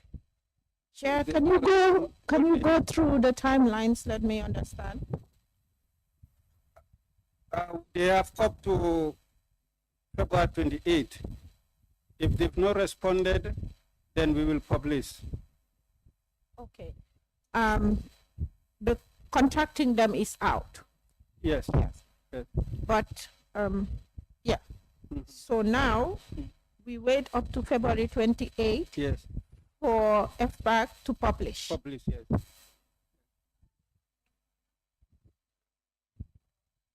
That, Pardon? she said whether they are all contacted. In one way or the other. But like we said, some people we don't know them. We cannot reach out to them. Yeah. So there is no way to contact them. We've tried all means. So those that we can reach out to, we have. Those we don't know how to reach out to, we are not contacted. How do we know? Sorry, There go are on. people, how do we know these are the people whom you don't know? As at today, with this update, we're saying whoever anybody that we know, we have contacted up as of today. I mean, example, Honorable Fatih Cham, you need to confirm to us that I don't know Fatu, obviously. And we need an evidence, or you need to show us in any way that you don't actually know Fatu. Because I might be your friend. I'm not saying that's what you're doing exactly, but I might be your friend or a relative. And obviously, as an accountant general sister or whoever, you don't want my name to be published. And I'm not saying, I'm sorry if I offend, but you might not be able to be in a position for my name to be published as a sister, which will be a bad record in your family, of course. So we also need an evidence that, yes, this is the person whom the accountant general's office did not know. So therefore, the person could not be contacted. We need an evidence for that one as well. Okay. So, Okay. so are you after the contacting, or whether this list is exhaustive? You know, because in as much as we have given you all the details of those that are outstanding, maybe what we can do is we can give you a list of, to insert a column to say we've contacted this person, or we were not able to contact this person because we do not know. Is that what you're asking for? Yes, I think that's that. She can provide a list of those contacted and those whom they could not reach to. Yes, she can do that. Honorable Mbo?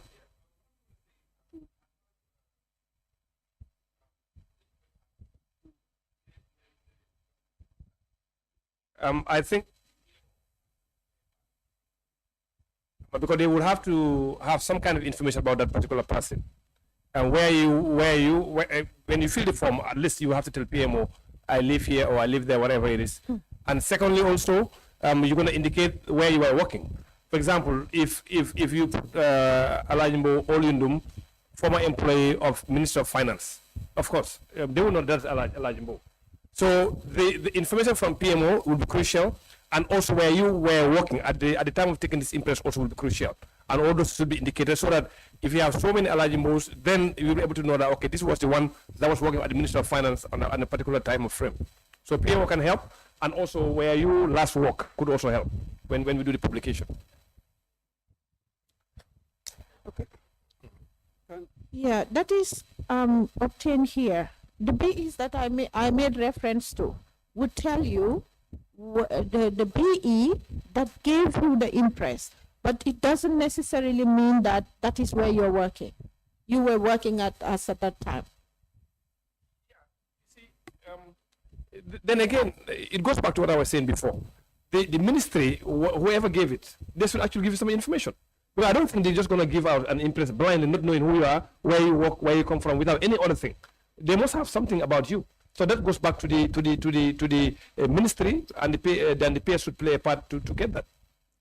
Okay, as part of contacting these impress holders, the first thing that we do, letters were written to those BEs where the impresses were issued, but we did not have any response from them because they claim that they do not know these people. Some were silent, but that was the first thing that we did because we know we cannot reach out to these people in their individual addresses. So we decided to take the BEs where these impresses were issued to. That was the first thing that we did before we now use the personal contact, that is individually try to know who knows you to reach out to you. Commandant General, I'm getting a little bit confused here. What is the purpose of the payment vouchers now? Do you have payment voucher studies? Yes, we do. What is the purpose? If at all, still with the payment vouchers, we cannot get a clear narrative as to trace the recipient of those payments. What do you mean? Because a payment voucher have limited information depending on what you're looking for. You know, on the payment voucher, you would have the person you're making the payment to. Mm-hmm. You would have the amount that you're paying. Mm-hmm. You will also have The purpose. the purpose. Yes. That is where the Lincoln notes come in. Yes. And then what else? The ministry. You know, that is giving you the information. Mm-hmm. So apart from that, that's Is it. that information not sufficient enough to track this Contact the person. No, to track these individuals. To trace No, them. No. not. Commandant General, you know the ministry, Yeah. you know the time, you know the amount involved, Yeah. you know the individual who received the money, Yeah. and you know the purpose Yes. of those funds. Now you liaise with those ministries on that timeline. You liaise with PMO, and still now you cannot track those individuals. Yeah. Somebody is hiding them from in the system. That is not possible. I think what we do, Chair, those individuals you cannot trace. Provide, don't just give us their name. Provide all those information, No problem. all those information to FPAC, and we'll pick it from there. No Thank problem. you. Yes, Chair. In addition to that, those that are Mr. Chair, Yes. we had earlier provided to FPAC the copies of those payment vouchers of all those people with outstanding interest. It Yes. was provided. We do have that. yes. In addition to that, whoever authorized the payment, that's the vote controller, to authorize that payment, should also his name also we should receive that name also. Pardon? The name of the permanent secretary who authorized the payment of that interest. Okay. Yeah, somebody must authorize it, not you. Someone must have authorized that interest to be paid to somebody, and you guys process the transaction. So whoever authorized that payment to that individual, the permanent secretary, the vote controller, we need to get the name of that person as well as part of the information that's been sent to us. Then we will deal with that person. Yeah, that's going to make it easier. Because the payment cannot be just paid like that without somebody authorizing. So the authorized individual then will put it on your head for you to go and look for the person. Thank you.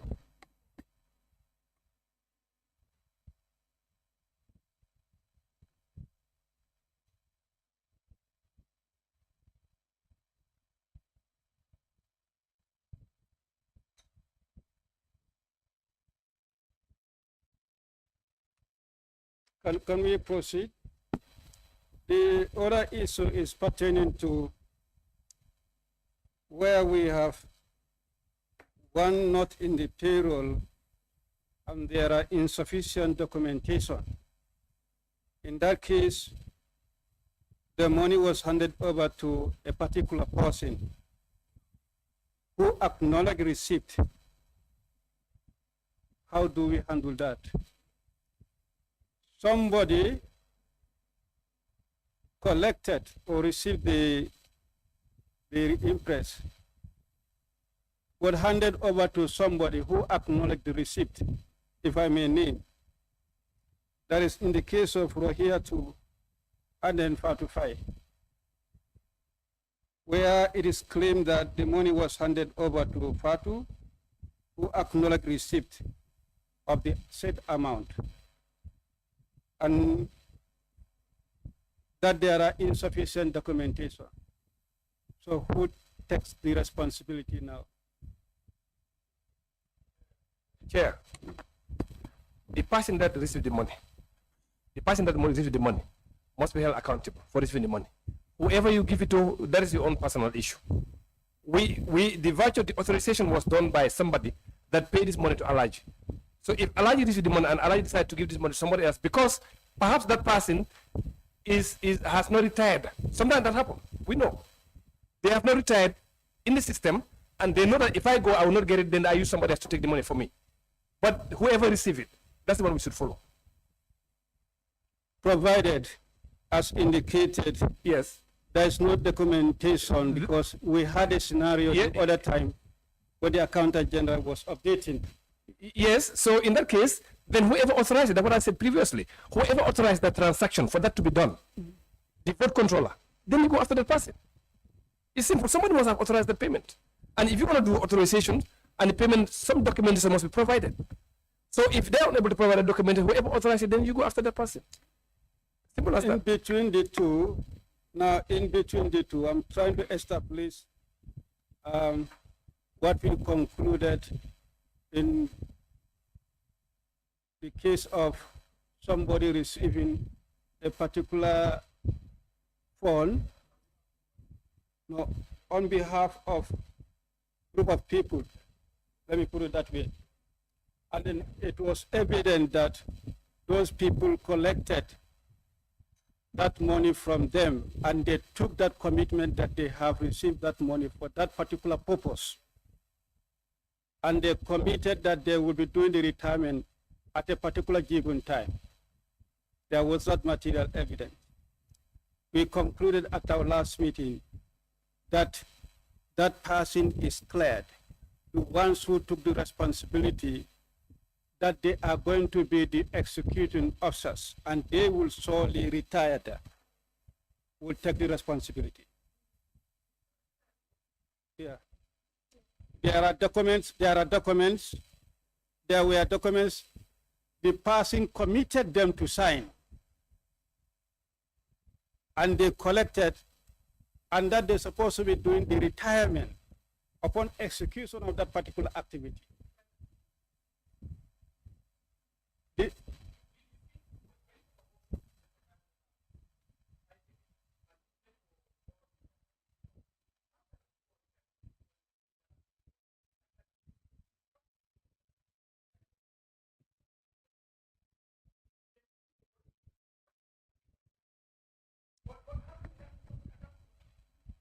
Or accounting general, can you come in? No. Yes. I think. Yeah, the person who took the money handed the money to somebody for that person to execute the activity, and they took the commitment with the one who is handing over the money. The man was a recipient to hand over the money to particular people who are involved in activity, a particular activity. It's not part of the organization.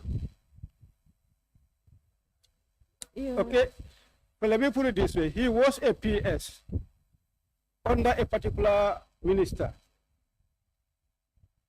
The PS, the minister delegated that he received the money for so and so people, for so and so particular activity. and then diligently he did so. Make sure they took a commitment that they receive this particular amount from so and so for this and this and that, for that purpose. And then upon conducting that activity, they're supposed to retire. To retire to the person who is now in charge of that mobilization or activity is the minister. But his PS received this for the organizers to come and collect the particular fund. And then he makes sure they took that on a commitment. Who should be responsible?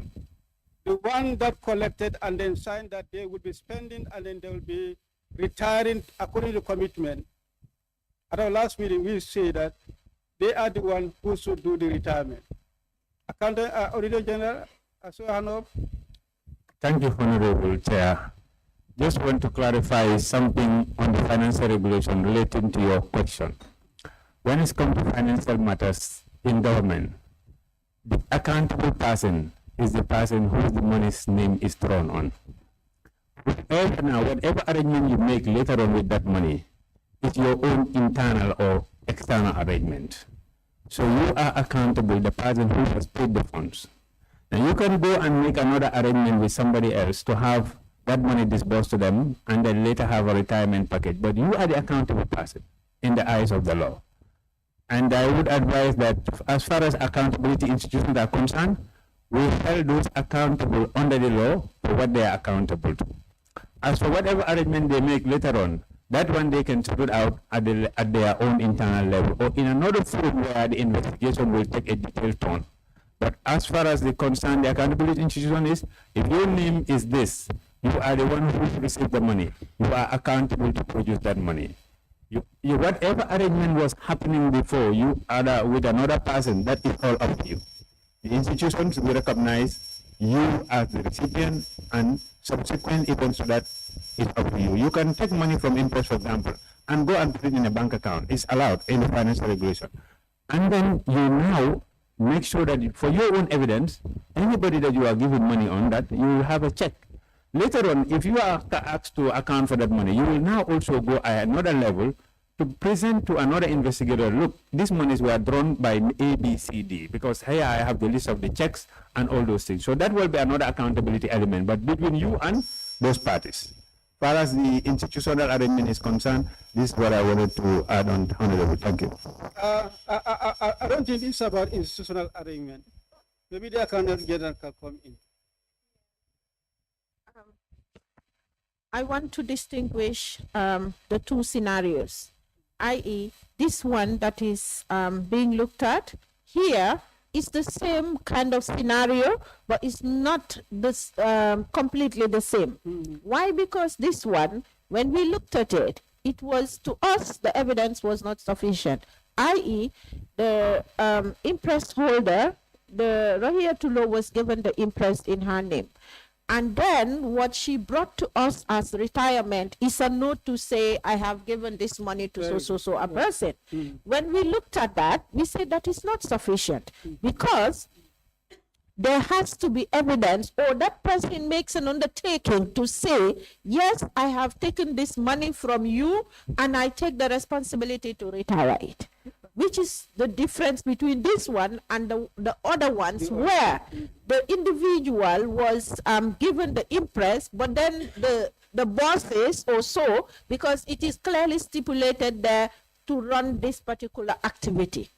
So now those people who were responsible for executing those activities now came forward, and then the money was distributed amongst them to say, instead of giving these 3 people this much, they say they are taking this much from this person and promise to retire at the end of this activity. So this is the difference between the two scenarios. I think we'll come to that. When we reach that particular, what I want to draw is that in this case, where there is no documentation, I only want to establish who should take the responsibility. Let's just conclude on that. Then this second scenario, when we read that, then we'll better understand. So let's just limit it to this one. Yes, for that one, let's go back to the financial regulation again. What does the law say? If you look at the financial regulation, it says an imprest holder is responsible for the full amount of his or her interest until it is properly retired. So it's simple. So where we don't have sufficient documentation, The person is responsible. the person is is responsible. now responsible. The law is very clear on that. Huh? Yeah. So we take that.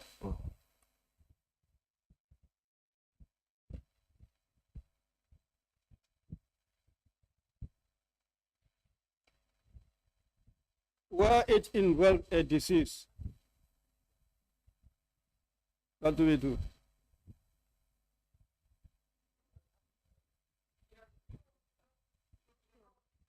Normally, if it involves a disease, when somebody dies in service, there are certain procedures that you have to take.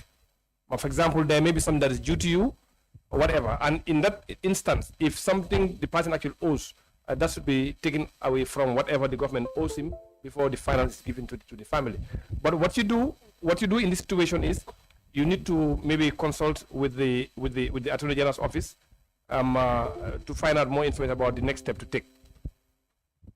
Because I think I've seen 1 or 2 deceased people here. Because it's still in their name, so it's still going to show unretired. Yeah. No, but it's not for them. No, I understand, but it's not in the bank. If you die, even you die, it's not written up like that. They follow. Auditor General? Yeah.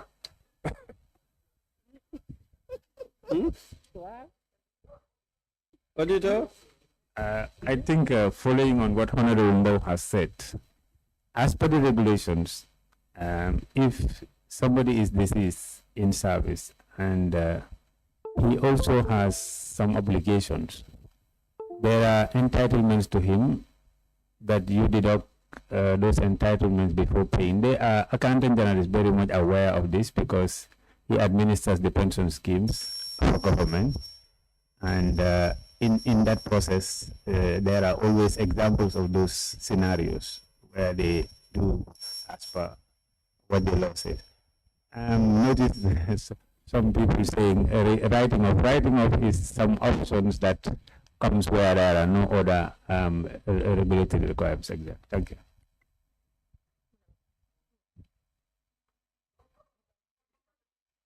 Then we'll seek advice from the Attorney General. Now, those in the payroll,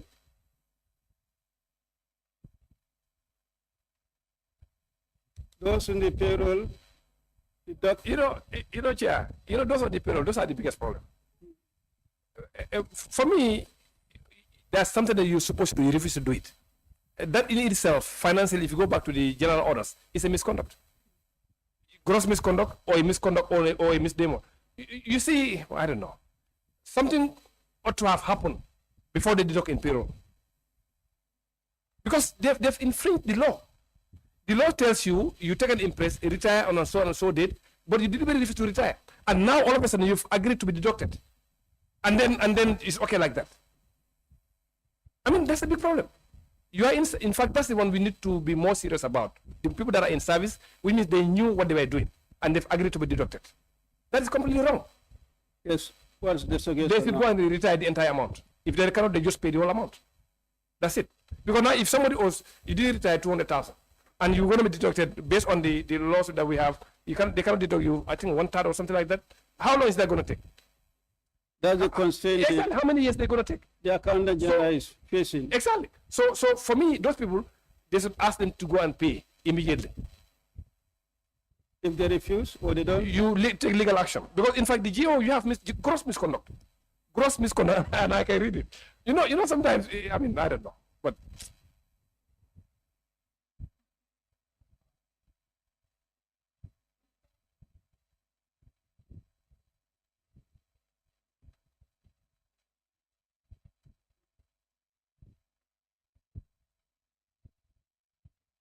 yes, Honorable Chair.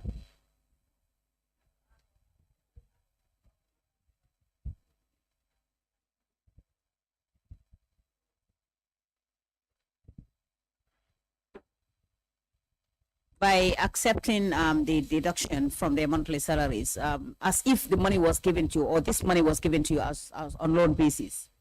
It wasn't loan, it wasn't a loan, it was a retirement that you're supposed to do, and failure in doing that I don't think we should compromise. So I think I definitely concur with him. That's what I wanted to say. Thank you. Are you trying to put aside the option of deducting from their salaries, which the accountant general is applying in some cases, and which is working? Only that maybe for amounts that cannot recover till their retirement, that's where she is finding problem. Yeah. Yes. Chair, I think for me, I'll suggest let it be one of payments because, yeah, I think that's better. One of payment. Let them pay the entire money. It must be backed by law. That's the amount that should be deducted monthly. That's a limit. So you cannot go beyond that. But this is not law. This wasn't given to them as loan. Accountant General, sorry, Auditor General. Thank you very much, Honorable Chair.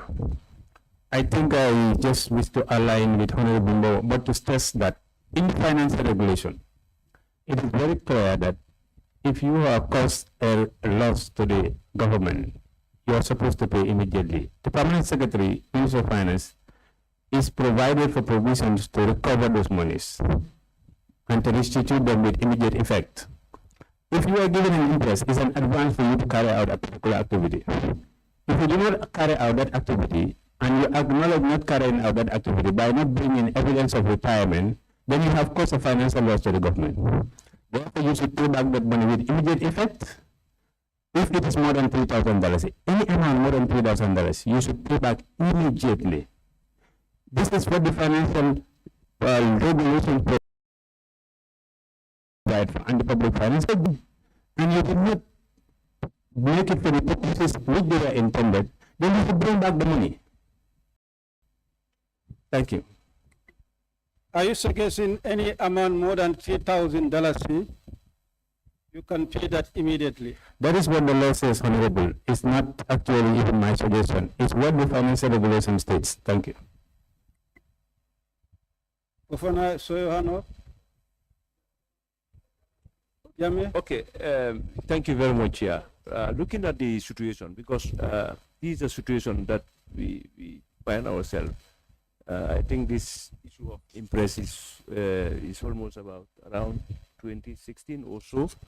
So, and some of these people, those in the active service, as the law is clear, we can go by the law, but also we can try to see based on your recommendation, like is a process. What do we want to achieve is to recover all these monies, but how do we recover it? Because sometimes I don't know, because I want to be clear to that. The category of people that government officials that are, qualified to receive impress, who are they? Because sometimes I don't think a junior, staff or whatever can be given an impress, wherein tomorrow you start deducting and it becomes a problem. So if at all they are senior government officials, I think deducting them will help, to at least achieve our goal. Thank you.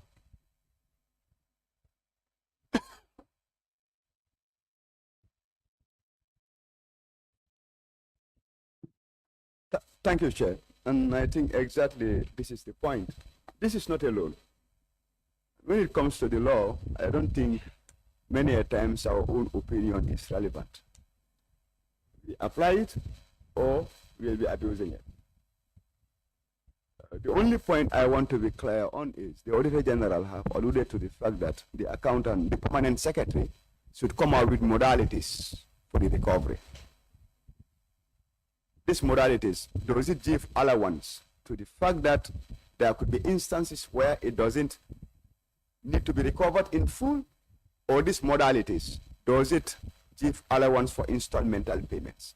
If at all, the law doesn't provide for any flexibility, who are we to bring in our opinion? You must just what? Law. But if you can clarify that point, when you say that the permanent secretary should come out with the modalities for the recovery, what do you exactly mean? Thank you so much, Honorable. Maybe I just wanted to clarify that it is actually provided for in the financial regulation under section 39 of the financial regulation that if losses are incurred by a public official, the permanent secretary must notify that officer that these amounts are under his name, and therefore he needs to make good of those amounts. If he fails to make good of those amounts, then the permanent secretary will so charge him for those amounts, and then the recovery mechanisms of surcharging will now kick in. That is what I meant by saying that. Thank you. Mo? Just a last one. I want to clear all ambiguities. What are the recovery mechanisms for surcharging? I would not remember the details exactly, but under section 39, it goes into the details of how it will be done. Okay. Do you have section? Yes. Yes, under the financial regulations. So we have that here. Can we have section 39? Yeah, I think the section 39, in fact, talks in detail the losses where, if there's a loss, probably they're going to have a maybe loss advisory committee, and there are steps they actually have to take. But mind you, this one, it's not like somebody is giving physical cash and then the cash is lost completely out. This is somebody deliberately refusing to account for the money that was given to him or her. This is where the difference is. And again, if you look at just like he said on section 39, the vote control, that's the permanent secretary, reserves the right to surcharge him the full amount, not even by a month, whatever, but the full amount. Except if proper explanation can be given, that satisfy the permanent secretary. So for me, doing this monthly deduction is not going to solve the problem because of you've already infringed on the laws completely.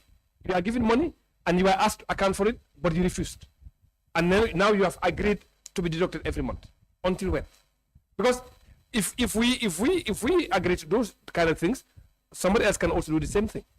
I can take money and then refuse to retire, and then say, okay, now you take it from my salary. That is wrong. We must send the right signal. What they have done is wrong, and they must be surcharged the entire amount. They must be given time frame for them to pay the full amount, not on monthly deduction. You see, the monthly deduction could have alerted them that you have done something that's wrong. Because again, when they try to make the contact, maybe they just keep quiet, they don't do anything. But when they start to deduct them, they're going to go there and ask, why are you deducting me? So in that case, the permanent secretary should take the responsibility to ensure that they get the full recovery amount. Because if you go back, the general order is a gross misconduct actually. If you go back to the financial regulations 2016, also they are supposed to take it. So GO, all of them, for me, it's simple. Those that are in the service, they must be given time frame based on the agreement they have with the permanent secretary to pay the entire amount within a given time frame. Monthly deduction is just alert them that there's something is wrong, but to give somebody God knows how many years to pay for 200,000 every month, they deduct $2,000, $3,000 for how long? So for me, I think there must be a proper time frame given to them, and if they refuse, legal action must be taken.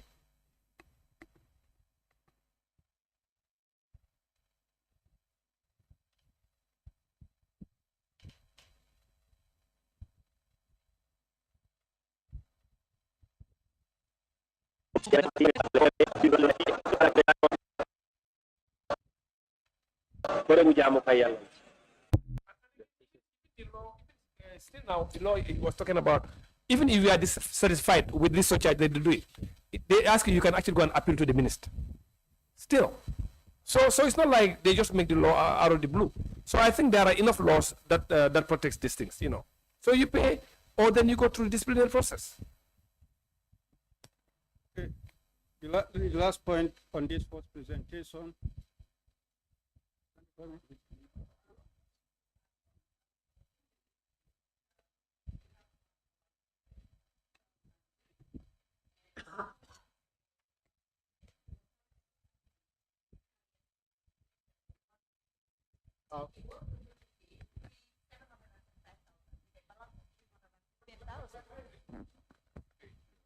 It's at page 14. Who was owing, or who is still owing? I think the amount was 1 million, and he was able to pay 735,000, and still a balance of 315,000 being recovered from payroll. How long did it take him to pay this amount? I think, Honorable Cham, let's take it in order. Where she presented we are No, confining this our- is just the example that I'm quoting. No, but it's out of the one that she presented. Okay, that's Yeah. fine.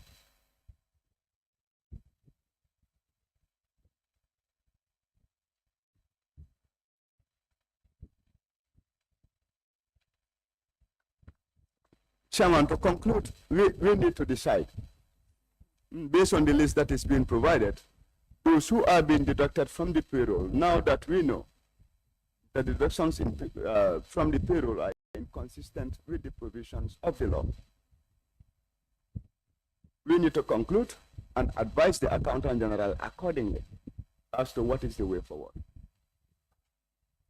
And I think that is not a difficult one to do. So guess. I don't need to suggest. Let's make sure we implement the law.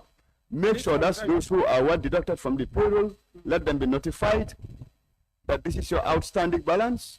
Let it be paid in full. If they fail to do so, let the law take its course, because this is what the law is saying. So I think if we can agree to that, then we can conclude that particular one and move on, so that they will also know clearly what is expected from them.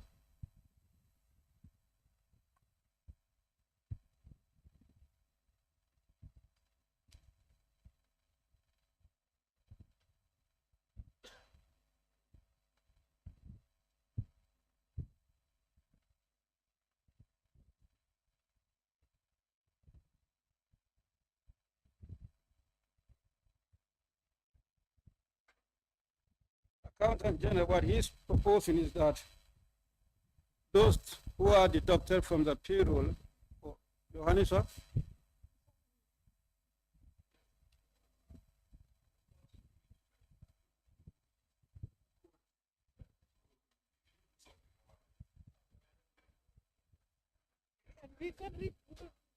You are directly on the. Deliberately punishing us.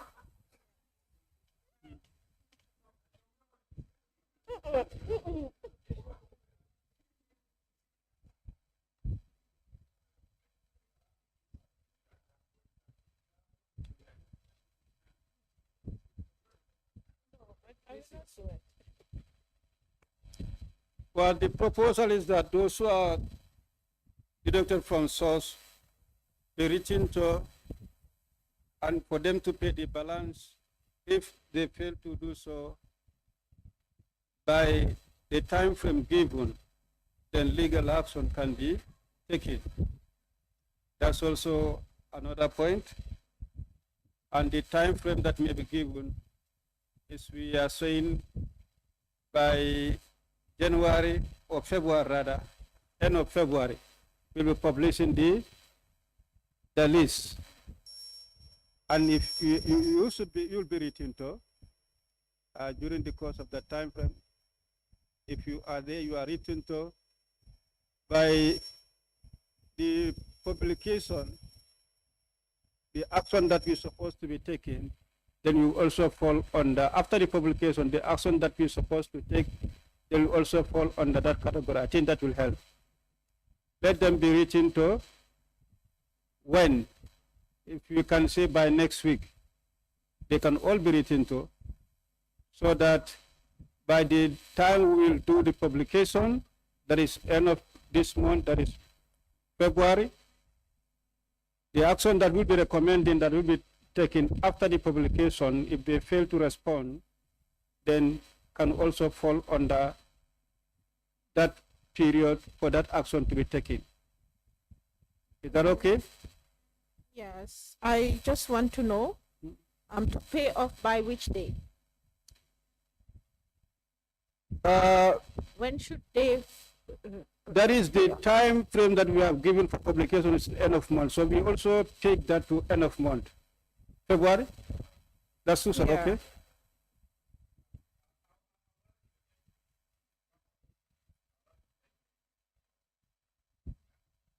Three months.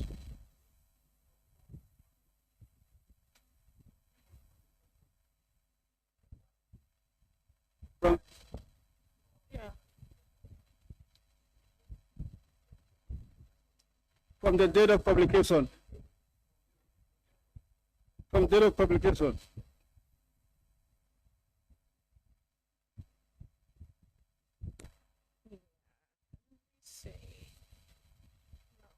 So to be more specific, do we say from the 1st of March, 3 months from the 1st of March? Yes.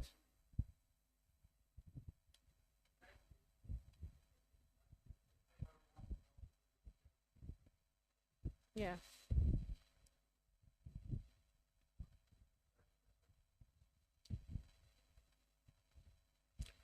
The last one is where we have available for retirement. The time frame, all we need is time frame for that process. Available for retirement. Can we propose time frame for that?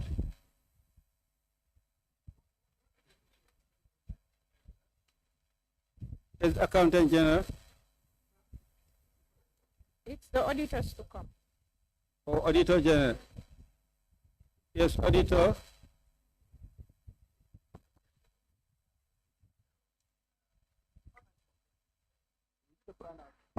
For us to make it easy, if they have anything that is available under this impress that they retire, let them finish it to our office.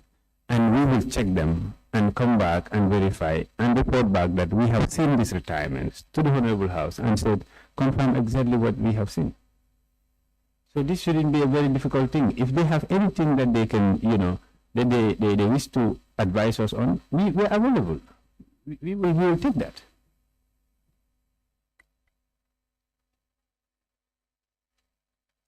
Okay, sir? Okay.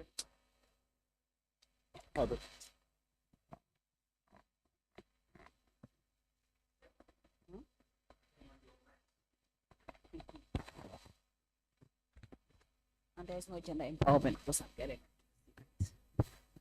Auditors, would it also be proper if the Accountant General's office is providing you with a list of those retiring this impress?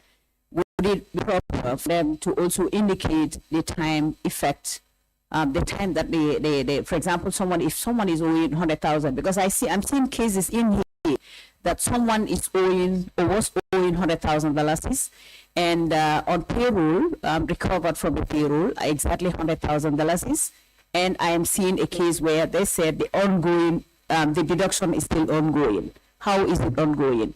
So would it be possible, or would it be okay if they can also provide you with the time exactly when they started deductions? Because I'm also seeing cases in here whereby someone is owing $100,000 and the person just, 1,000 something was only deducted from the $100,000 interest. So when will it take for that person to complete or to settle this retirement? So I think it will also be important for them to indicate the time when the deduction will affect or when they started. I think this can also help. Is that okay? Thank you. Yes, Honorable, if I understand your question, if they're providing us with the information about the retirement or available supporting documents, they can provide any information about the status of the recovery. How far have they recovered from each of these particular people that they have recovering from? That's exactly when did they start? Yes. Honorable Chair.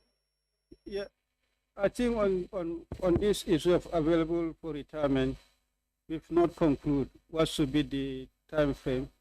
Yeah, I think it's important we conclude that.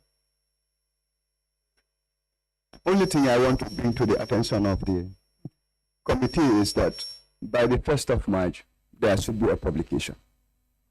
So whatever the Accountant General and the Auditor General's office need to do should be between now to the 1st of March. Because the list that should go out should be a clean one, not so. Yeah. So which means your reconciliation or receiving those available retirements should be within that time frame. I don't know whether that will help. Because by the 1st of March there will be a publication, so before the publication, we make sure that the reconciliation is done. Yeah.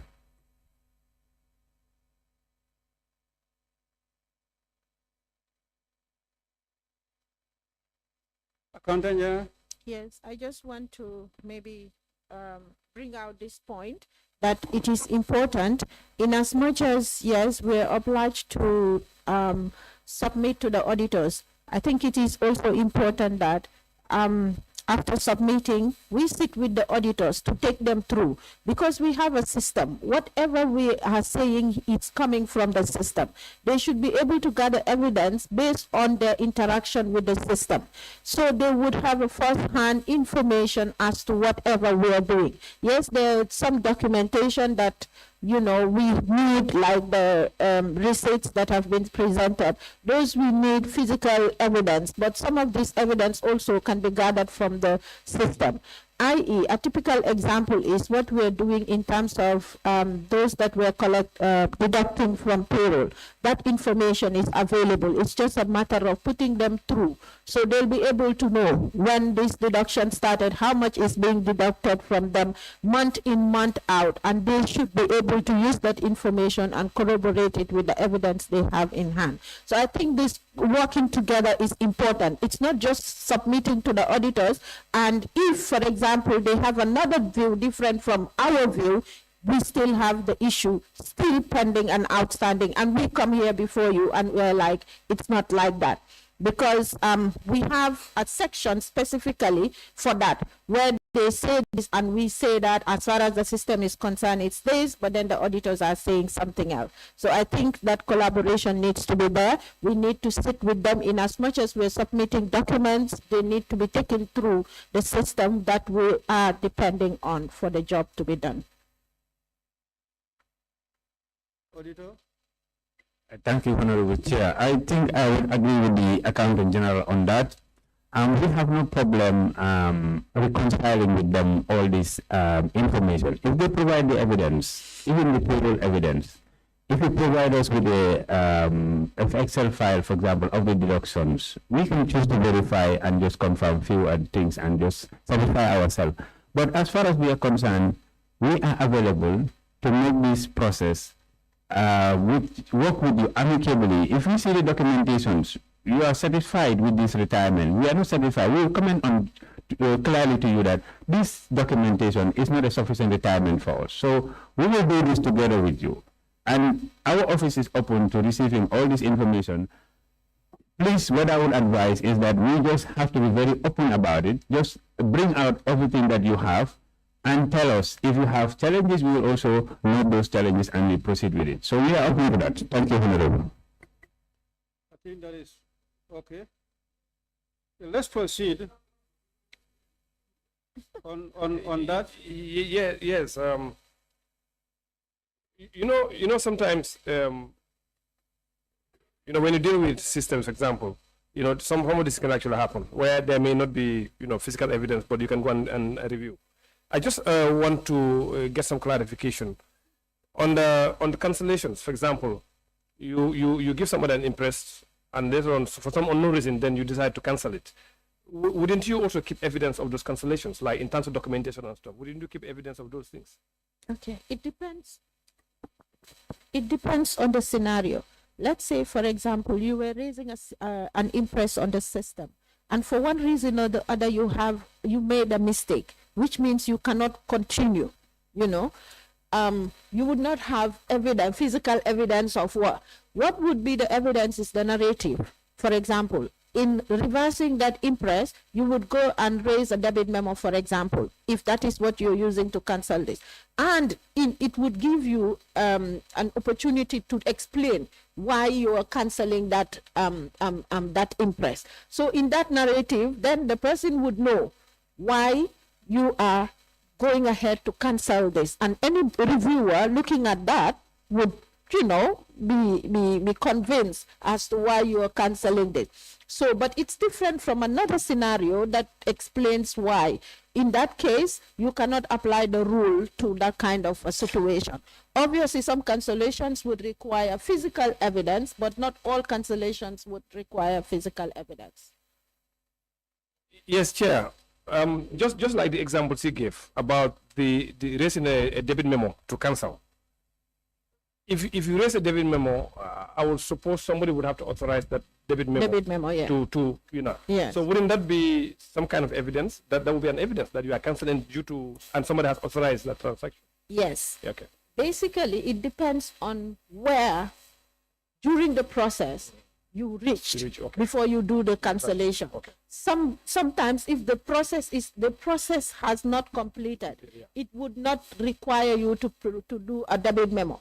But what people would do, what accountants would do, is they would initiate a transaction to a certain point, abandon it, go and raise another one. So obviously there is somewhere that you would reach, it would commit funds, you know, and if you do not reverse it, yes, this impress holder did not get this. So what you need to do as an accountant, let's say from our side, if we are following up this impress, we will go and find out up to what stage it has reached and whether the actual transaction has hit, which means outflow of funds has happened or outflow of funds has not happened. Because now it has reached this point, it has created an invoice, which means money, it has recorded it as if he has paid you.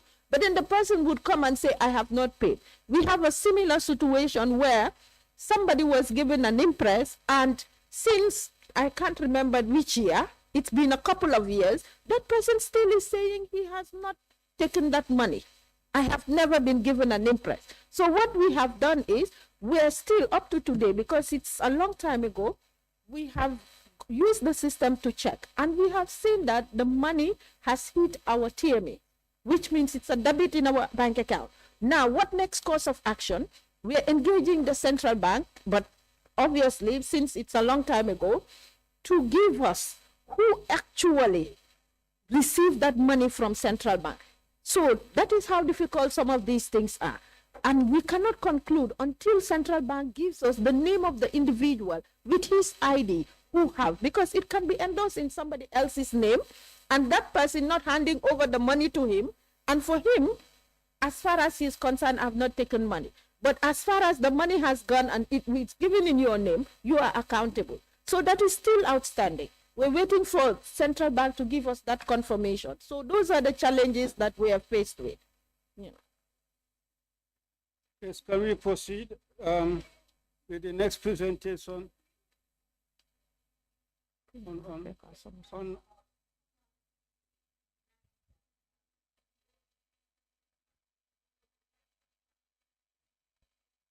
that is what we're saying. We apply different methods to confirm that yes, money has gone out. Yes, he was the one who encashed the check. No, it was not him who encashed the check.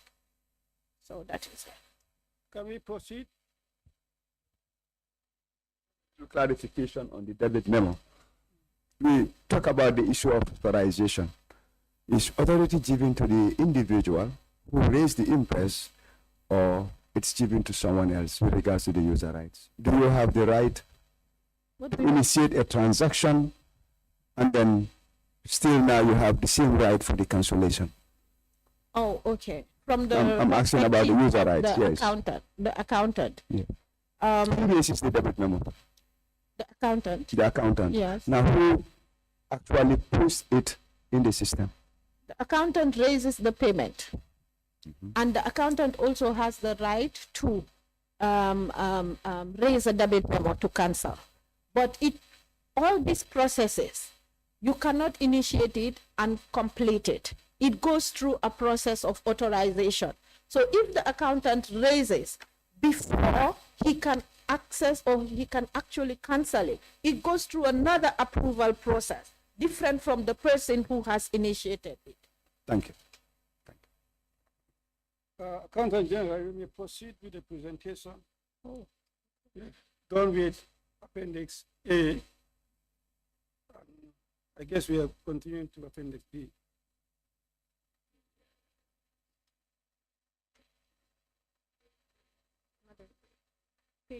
B.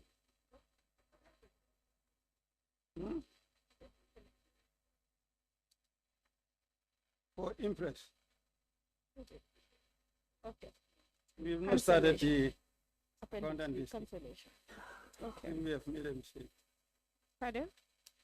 We continue with Appendix B. Okay. Appendix B takes us to cancellations and errors. Okay. If, with your permission, if I can go through it, we have an impress for the year 2015, there is no impress number indicated, and the ministry was Ministry of Finance, and the individual was Abdullah Toure. The amount was 40,000. We have checked and found out that there is no impress pending amounting to 40,000 for this individual. And although the auditors are saying there has not been evidence given to them to support this claim. So just like my earlier comment, maybe we'll need to sit with the auditors to take them through to confirm this assertion. Yes. Want to come in?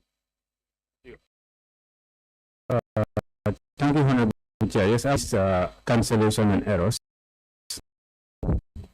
I have the opportunity to clarify that under this particular to also allow for not to expose too much time on this particular issue.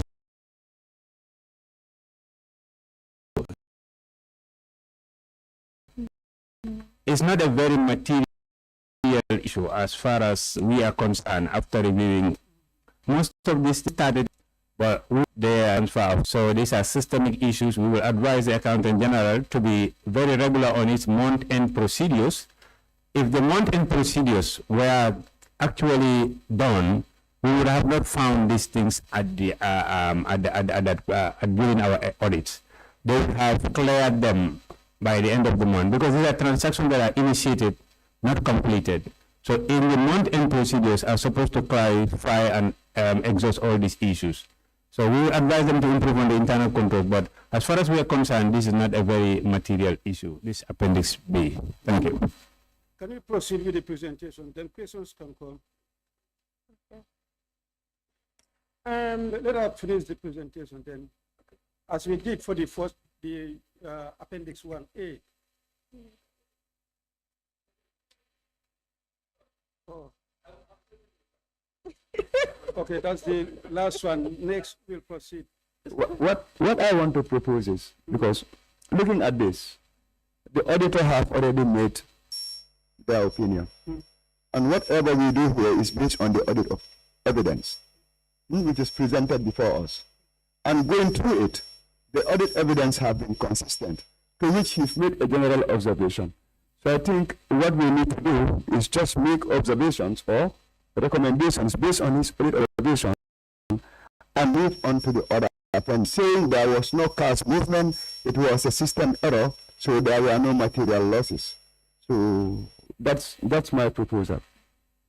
Instead of presenting this one, we go to the other appendix, and then during our recommendation, we can put into consideration everything that we have just said. Thank you. Well, yeah, maybe she can just make it quick, but I think it's fair. We allow her to do the presentation. Yeah. Okay.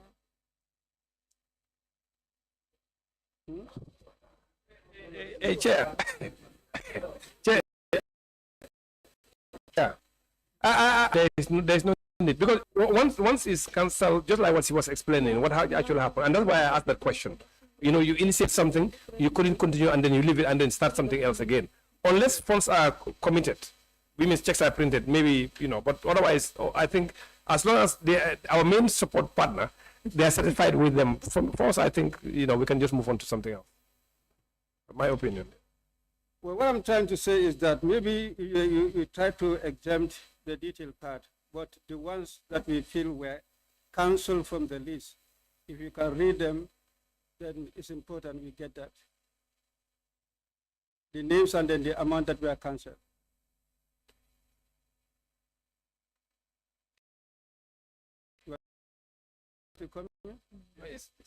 It's a system. We are particular about the individuals whose names are not part of the impress holders. Now is the real situation whereby, due to system error, certain individuals, their names are here, and they've never received funds, and we've cleared that it is an error. I think by allowing the presentation, we'll be making a big error. if it's named that particular person have been wrongly entered, we name them that they have cancelled. I think it's important for people to hear that their entry have been cancelled. And if they are not named at all? No, it's not. They are listed. So now let's name and then clear them. Okay. Yes. Go ahead. Please. Accountant? Yes, my view in this is, as the Auditor General said, since there has not been any outflow of cash, in effect, that is why from day one, we decided to group them in different categories, not dumping them all together. We came up with that initiative so that, you know, it wouldn't be misleading. So if you still want us to go through quickly, I can go through them. Yes, quickly. To explain the status as we have it as at now. For Demba Jaula, this impress was raised, but then it was eventually cancelled. And Lieutenant Colonel Lamin F.K. Jame, the transaction have been extracted but could not print due to low version of the old system. However, the reports can be viewed from the system. So basically, these are impress that have been outstanding for a very long time. We have upgraded our system, but yet there is they are available, or the systems are available, the different versions are available for to access and confirm evidence of what actually transpired. We have Sana Jaju, 80,000. It is also confirmed from the bank statement that the check has not been cancelled and was not paid at the level of the bank.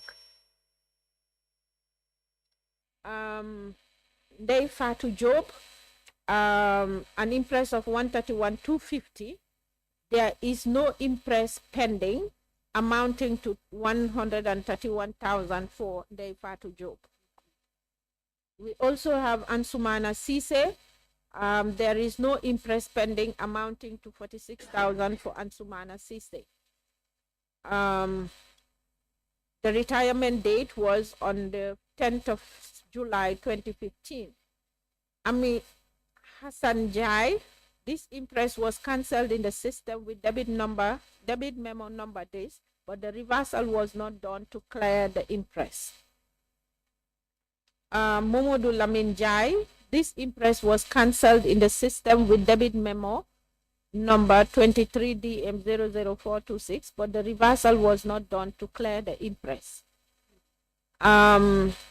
Babukar Cham, the impress cycle was not completed, and it's confirmed that there is no payment effected against impress number 008, which is this impress number for Babukar Cham. Maria Madamfa, it's also indicated that the impress cycle was not completed, and there is an impress issue but no impress invoice attached. Therefore, no payment was effected. Jabang Sonko, the impress cycle was not completed. Therefore, there is an impress issue but no impress invoice created. Therefore, no payment was effected. Maulud Nabi, Jaju, impress cycle also not completed. There is an impress issue but no impress invoice that was attached, thereby no payment effected. Esa Jaju, impress cycle also not completed. There is an impress issue but no impress invoice was attached, therefore no payment effected. Patu Jalo Bite, impress was not completed. This payment was processed up to generation level, but the check was voided and not reprocessed. Tombong Seni Cham, the impress cycle not completed. There is an impress issue, but no impress invoice was attached. Therefore, no payment was effected. Esa Jan, impress cycle also not completed. and not submitted for retirement.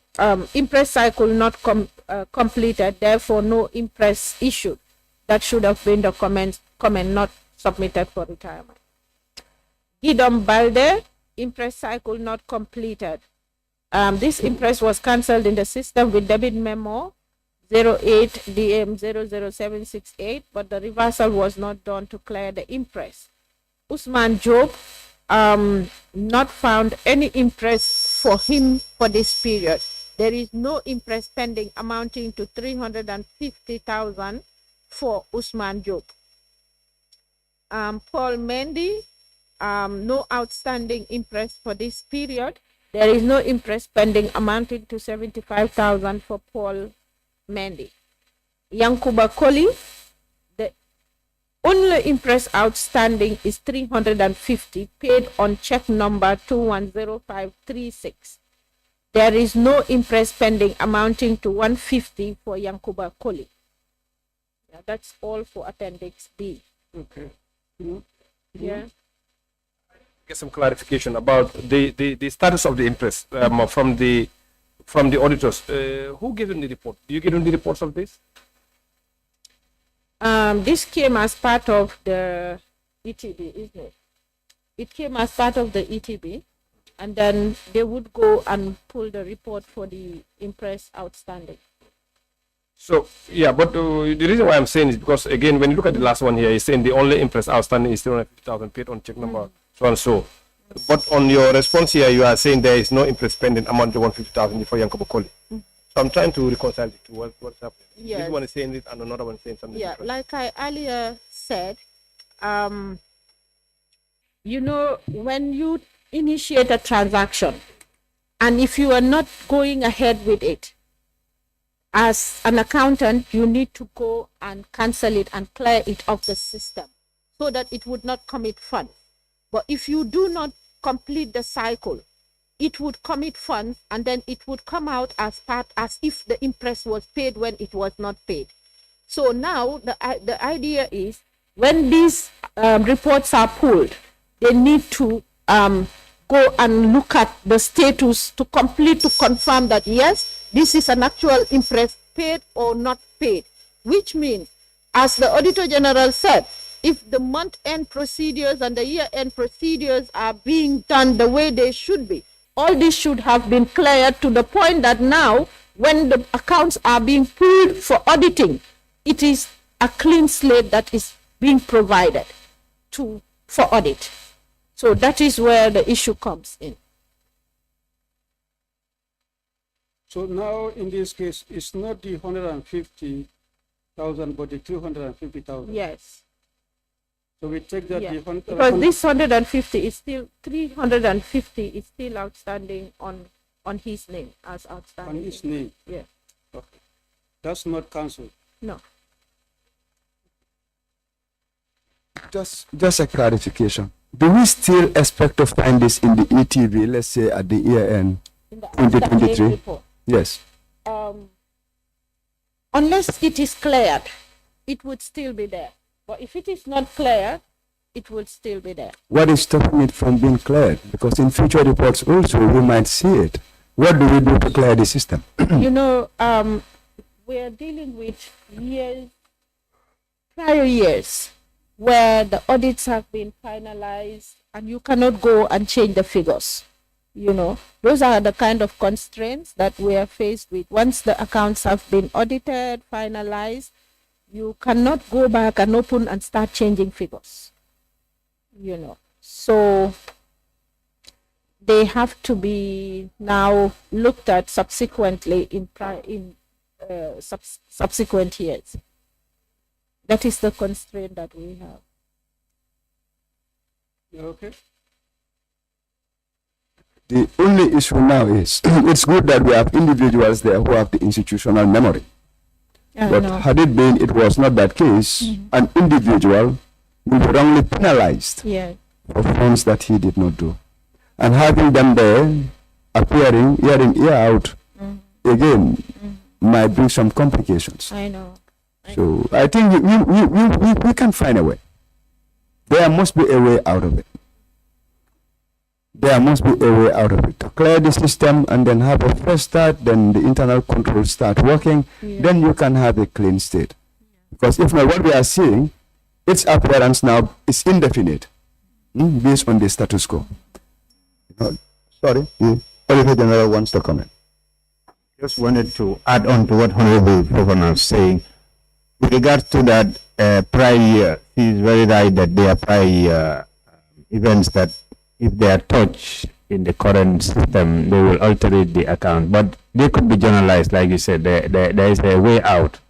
After they have agreed that these are retirements, are all genuine retirements, and this committee has been updated formally, then there will be generalization of those balances, and they will affect now the prior year going forward. The other balances of those years could be adjusted, but this has to be, agreed with them and the auditors. Thank you.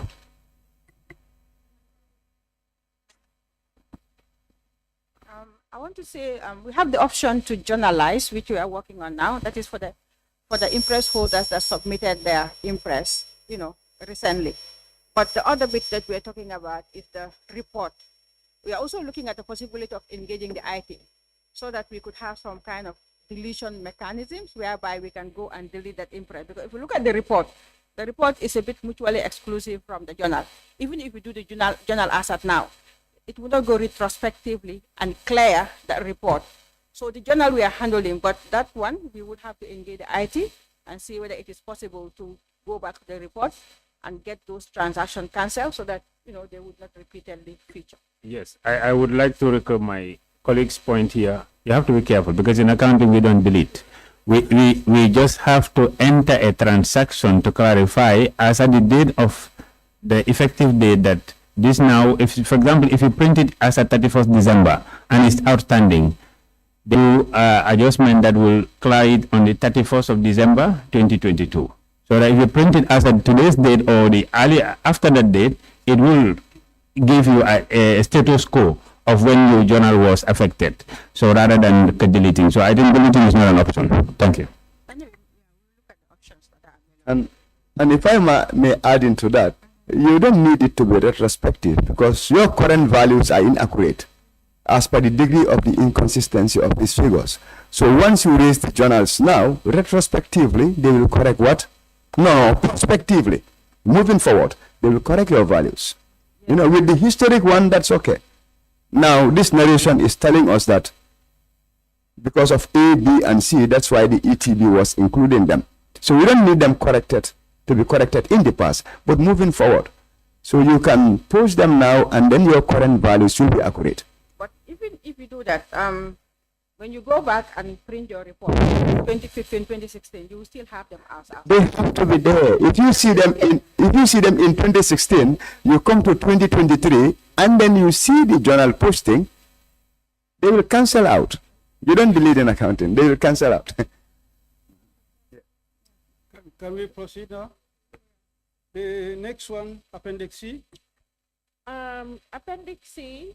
Oh, sorry. Appendix C is for those that are currently on the payroll and are being deducted. They're being deducted. The outstanding impress is being deducted from their salary. I want to quickly say, after listening to the deliberations on the deduction from payroll, that this is also a method of surcharge, but we may want to say that given the magnitude of the sums that are involved, maybe that is not a very appropriate surcharge. And given that our objective is to recover the money and close the matter, then it could be a valid point. So this is not so much, but going through them quickly, we have Omar Jiba. It was supposed to be retired in 2008. The impress amount was 1.05 million. Currently, we're recovering. We have recovered so far $735,000, and it is still being recovered. So we have Adama Jimba Job, 40,000, and also we are currently recovering the salary.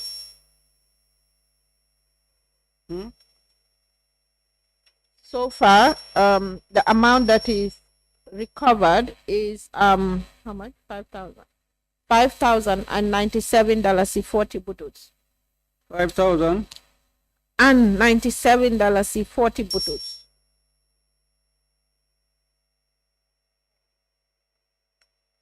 Musaba, $50,000.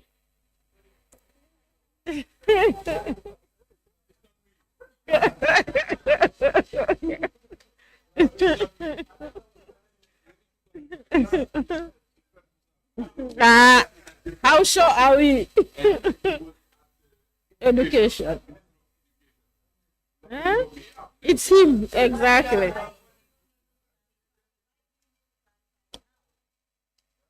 I think, yes. On the No, members, no, honorable members, I think no, because at it our is last there, the session, BE is there. last sitting, Musaba did this clarification. Maybe Honorable Mbo and Chairman was put.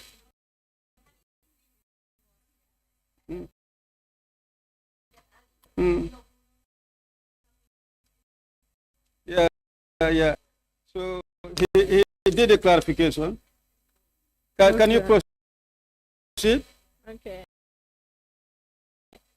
Jibril Bari, 52,000.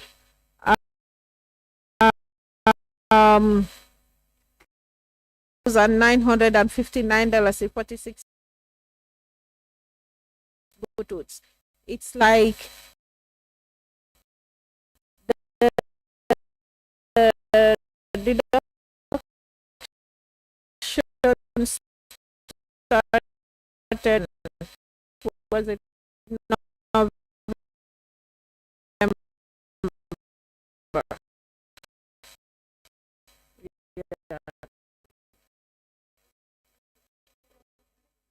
Yeah.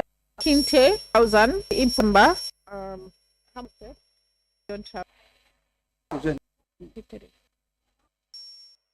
So you come out of. That is printing. Sorry, figure. What you say? One reading from the. Okay.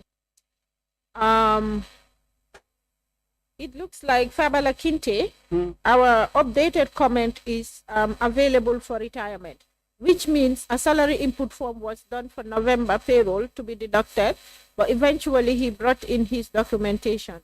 And the same applies to Papa Seka. I don't understand, sorry.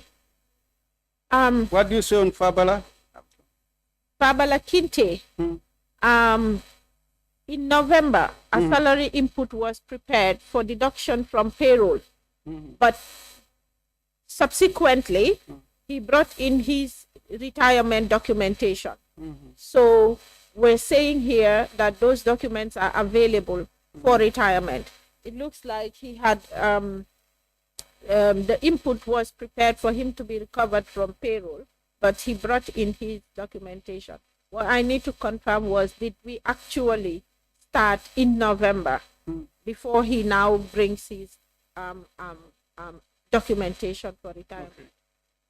That is to say whether this 30,000 is still outstanding or not. No, whether any amount was deducted as of November and December before he brought his documents as evidence of spending.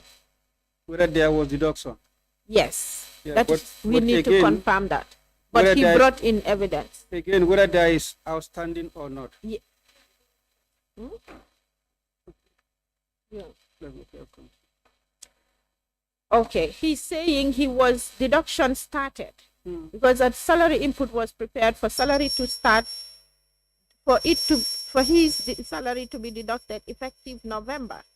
So after it started, he brought in documentation to say these are my evidence of my whatever. Why are you deducting me? Then that was when it ceased.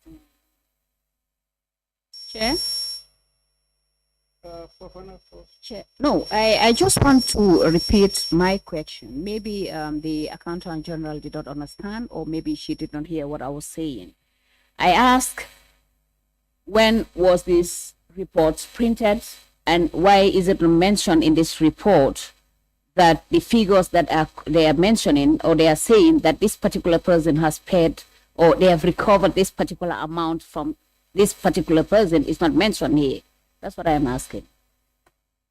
Because I think if they're giving us an information, it needs to be cleared, but it is not indicated here, so which means it is not cleared to me. Can I come? Yeah, Accountant General. Okay. So maybe what was missing was how much was recovered so far before he brought in evidence of retirement. So that is what is missing here, to say we have started deducting him this much, and then he brought in evidence this time around, which means this was what we have recovered from his payroll before we stopped it. But when was this printed? When did you print this document and give it to the National Assembly or the FPA committee? We submitted this document today. So it means it has been in the system throughout, or before the submission of this document, that this amount has been paid, isn't it?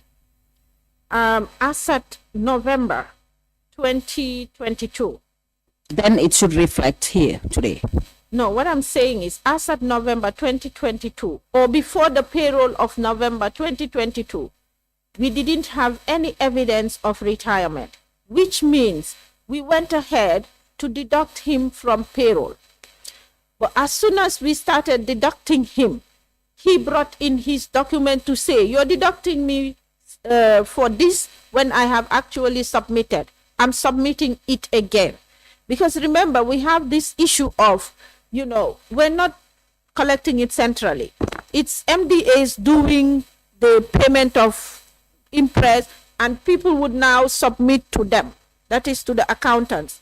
And they're supposed to collate those information and bring it, because previously, in previous years, we're looking at this as far back as 2015. So previously, it was being retired at the level of the MDAs. But then with this push and pull, I have submitted, you have not captured, you lost my documents and things like that. We decided to centralize it. But still, with that centralization, MDA accountants, people would submit to their accountants at the level of MDAs, and they will now bring it to us for retirement. So with those, sometimes documents get missing. So if we start deducting your salary and you're aware, then you would come forward and say, I have previously submitted, but now I'm submitting it again. So when you give us your documents, we would verify, and then that is the reason why your deduction would be stopped. But like your comment is, what is missing here is to tell you how much, to indicate here how much we have recovered so far, until now that we are stopping the recovery, to say, yes, you are okay.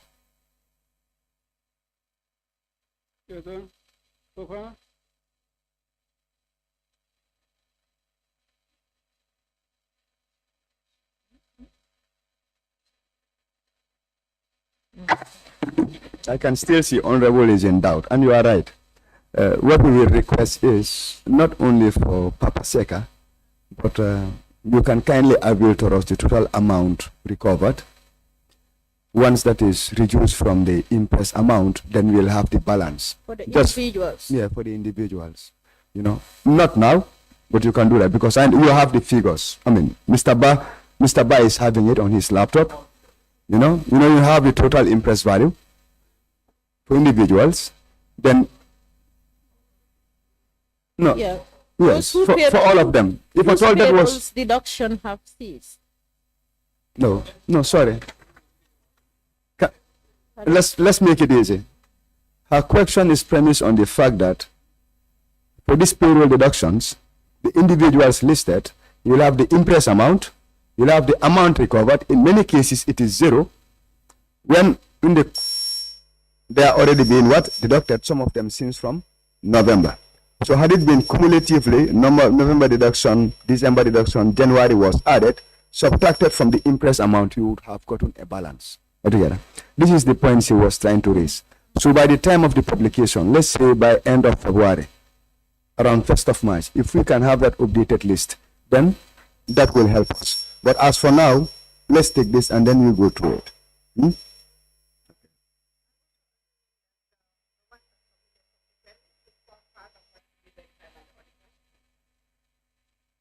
There were ones that she did mention that, subsequently they came forward and submitted. So those ones will form part of the auditor for them to verify. Absolutely, I think that is in order.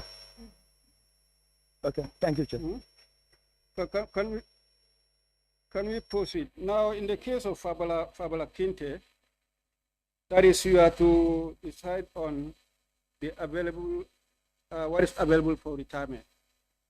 When that is established, then you will know whether there is any outstanding interest or not. Is that the case? And whether you have done any deduction or otherwise. Yeah. Okay. Sohna Jawara, currently being deducted from payroll, and Pali Kemeta Sambu,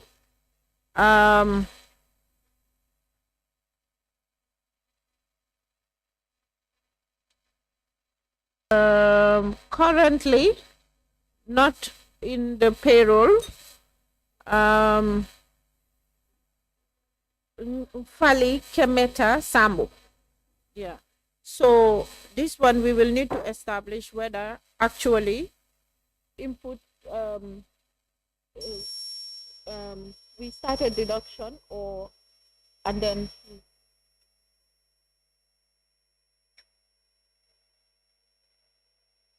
Nyalo Baro currently being deducted from the payroll, and the amount so far deducted is indicated 4,783.40. Sambu Kamara is currently being deducted from payroll, and an amount of 4,634.80 is so far recovered. Nene Ture currently being deducted from payroll, an amount of $3,685.66 being so far recovered. Ansumana Sanyang, an amount of 4,693.06 was recovered so far, and he has brought in evidence of retirement. Momodou Lamin Bojang, being deducted currently from payroll, an amount of 1,000 we started deducting, and he has a balance of 48,000. For the SK Balajo, currently being deducted, so far recovered 4,033.06, and a balance of 35,966 remains outstanding. Bakari Sonko recovered so far 4,027.60 and currently being deducted from payroll. And Buba Sanyang currently being deducted 11,000 so far, 660 has been recovered, and a balance of 288,340. Buba Sanyang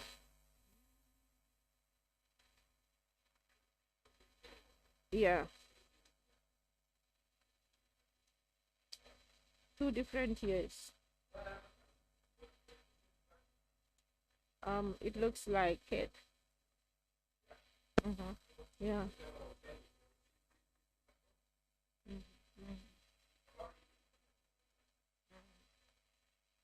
Okay. Is that one also being deducted from payroll? It says being recovered from payroll, but what is not indicated is what have been recovered so far. How much? Yes, but how about the second one? into one.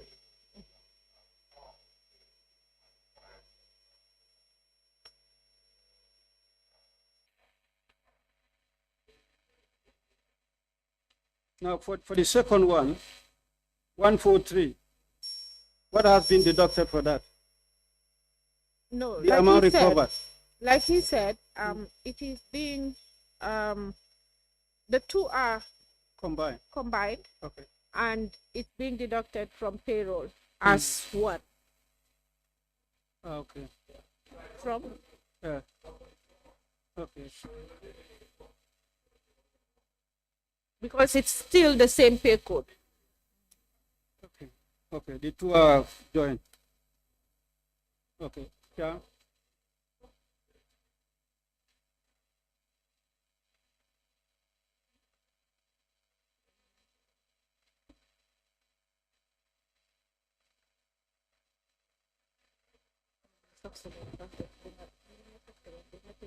Chair, as I remember, as Mo quoted from the Act, that which reflects here, like this Buba Sanya is just one person, and who was given an impress from at 31st December 2020 and again 31st October 2021. If I may ask the Accountant General, why in 2020 when he was given an impress of $300,000, which was not retired, and again 2021 he's given another impress. Why did that occur? Yeah. I may not be able to have the answer to that fully, knowing that there's this control where if you have an outstanding impress in your name, you shouldn't be given another impress. So most of these things, some of them, you may not be able to have an answer on the table to explain why that was done, unless you want to associate it with system issue, or some people just bypassing the law to have it done, because the law is very clear, people should abide by that, but maybe due diligence was not done at that end. Okay. Can you proceed? Ansumana Kinte currently recovered 5,280, and he submitted evidence of retirement, which is available for confirmation. Babukar Njai currently being recovered on payroll. So far 3,356.80 was recovered so far. Mam Jaranjai, so far 3,356.80 have been recovered so far, leaving an outstanding balance of 96,643. Fatu Suso currently being recovered, and so far $1,964 was recovered, and a balance of $30,036 remains. Sidi Mukhtar Haidara, 1,966 is currently being deducted, and he has an outstanding balance of 98,036. Wuye Drame, so far we had started deducting, and eventually it was found out that there was not there was no such impress, and that the impress was cancelled through debit memo 21 DM 2110053. So the deduction ceased. Shirifo Jain, currently being recovered on payroll. So that one also will need to give you the evidence of how much have been recovered so far. It looks like, it was not indicated. Fatumata Singate, so far recovered 3,234, and an outstanding balance of 96,766 is outstanding. Sanjali Trawale, an amount of 4,658 was so far recovered, and the balance of 60,342 is currently being recovered. Momodu Lamin Fofana, an amount of 4,170.80 have been recovered so far, and a balance of 95,829 is outstanding. Momodu S. Jalo, 2,742.40 is recovered, leaving a balance of 80,757 to be recovered. Seni BI, an amount of 4,588 is so far recovered, leaving a balance of 69,412. Giving a total amount of $811,606.38 bututs recovered so far, leaving a balance of 2,648,901.62. Excluding the ones that are not featured in this. Pardon?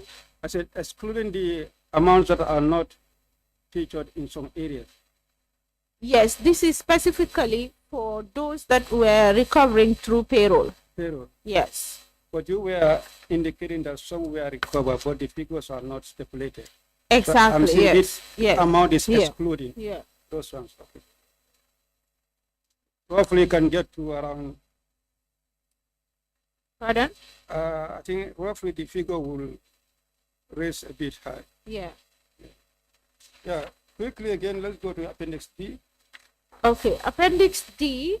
Oh, sorry. Honorable members, do you have any issue with Appendix C?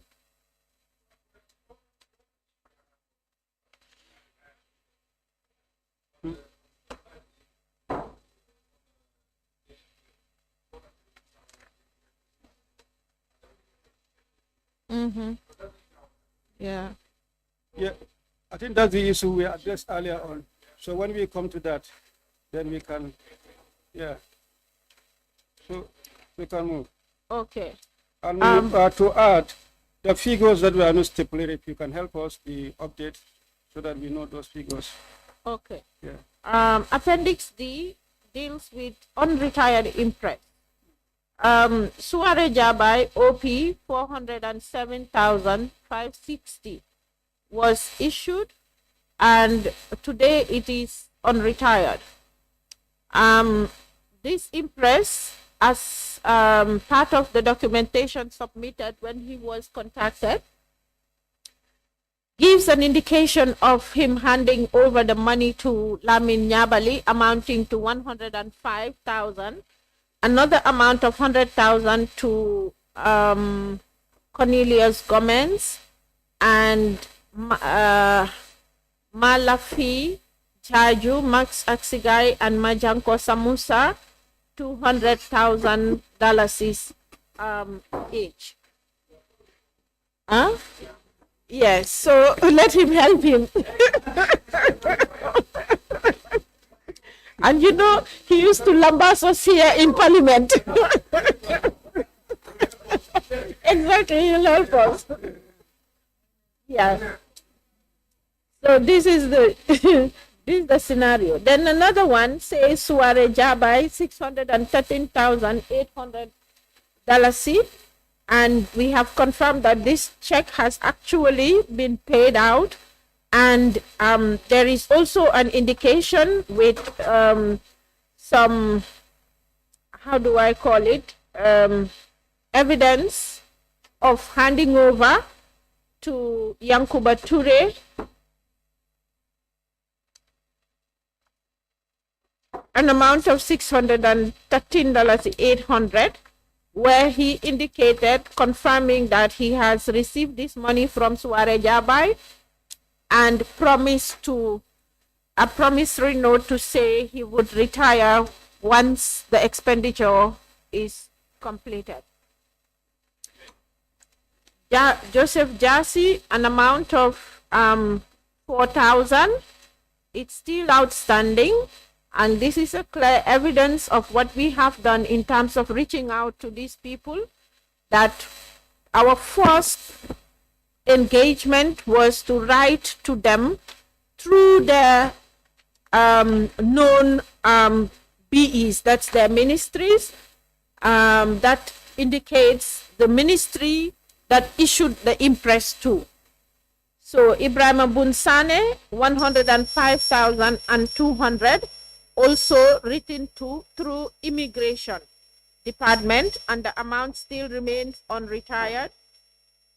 Ibrahim Bunsane again, $164,998.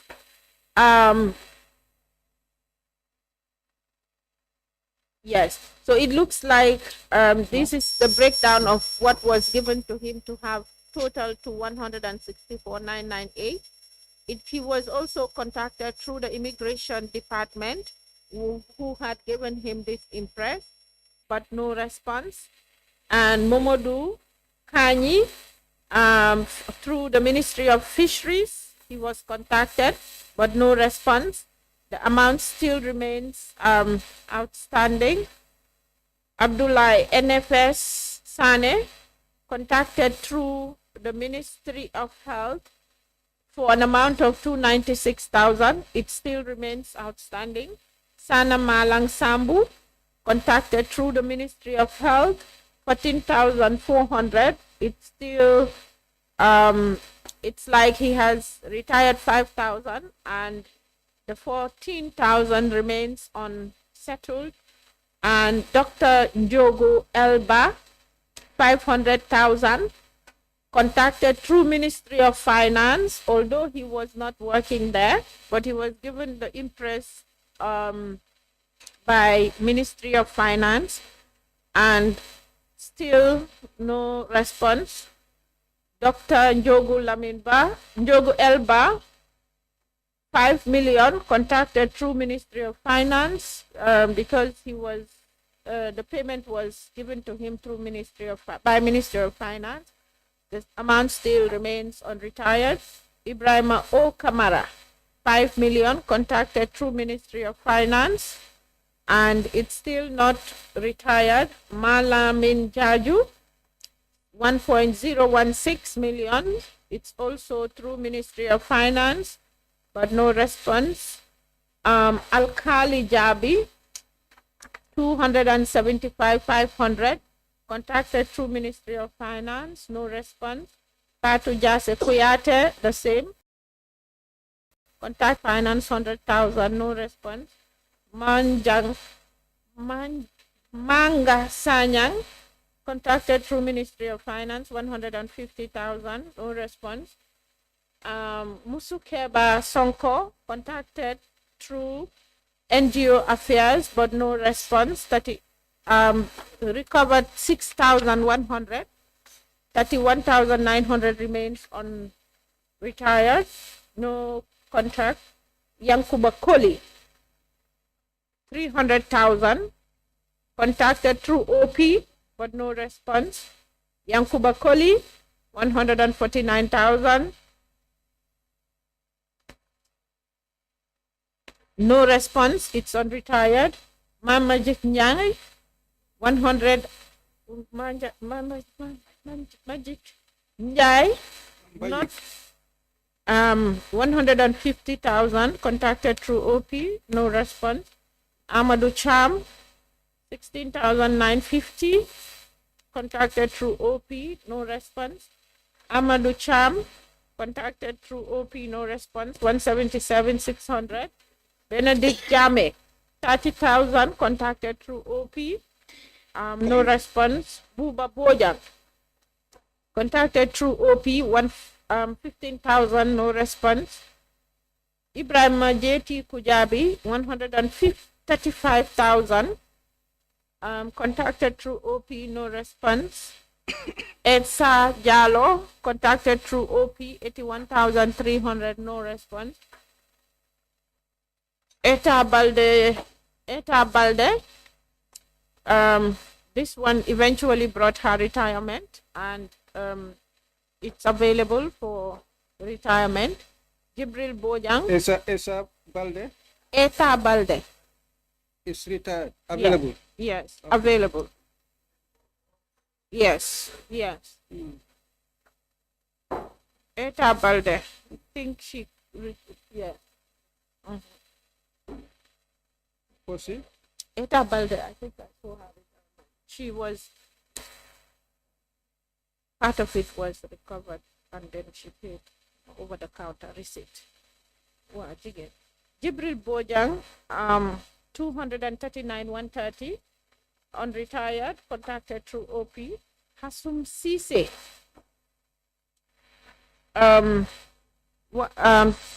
12,000, unretired, contacted through OP and in person. I said to Nene Ture, in fact, I forgot to say, Yankuba Koli also was contacted in person as well as through OP. I said to Nene Ture, 1,500, contacted through OP, but no response. Lamin Bojang, contacted through OP, no response, 988,330. Malafi Jaune, 46,930, contacted through OP, no response. Mamadou Jata, 300,000, contacted through OP, no response. Mamadou Seidi, 267,300, contacted through OP, no response. Mamadou Tangara, contacted through OP and in person, but he is refuting that he has ever been he has ever taken any impress. So this one, it's being investigated at the level of CBG because we have checked and confirmed on our system that the outflow of cash did actually happen, but we have engaged officially CBG and we're yet to get a confirmation from them. So it's still pending. Ida Fai Haidara, 50,000, contacted through OP, had recovered 18,240, but the amount of 31,760 still remains unretired. Miss Ida Fai Haidara, an amount of 336,960 remains outstanding, contacted through OP but no response. Musa Amendi, an amount of 256,600 remains outstanding, contacted through OP. Mustafa Fall, an amount of 1.033740 remains outstanding, contacted through OP but no response. Jogu Elba, 100,000, contacted through OP but no response. Usman Job, contacted through OP, no response. An amount of 50,000 remains outstanding. Sirending Sane, contacted through OP but no response. An amount of 187,750 remains outstanding. Talibuya Dukure, 46,681, contacted through OP, no response. Yankuba Koli, 200,000, contacted through OP, no response. And in person, Yankuba Ture, 247,000, contacted through OP, no response. Hasum Sise, contacted through OP and in person, 10,000 still remains outstanding. Maudo Jalo, 14,000. What? This one needs to be clarified because, yeah, that one is still outstanding. Honorable Fatmata Jahumpa, contacted through the National Assembly and in person, but she is also refuting this, although we have confirmed that the outflow of cash did actually happen. Ibrahim Samakor, 419, 150, recovered 23,000, so 400, and the balance of 395,750 still remains outstanding as at the time he ceased to be in active service. Ibrahim Samakor, 684,540 still remains outstanding.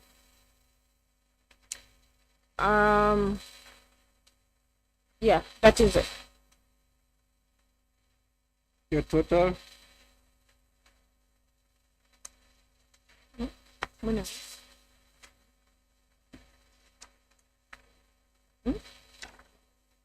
In total. Oh, it looks like 20,530 for 534. Okay. Now let's come to the issue that I did say perhaps will be found in the other appendix. This is the one particularly, if you could recall, the one that received the impress by the name Suare Jabai, and then provided evidence of handing over his said amounts to one Lamin Nyabali, and then Cornelius Gomez, Mas Asi Gay, and Majanko Samusa.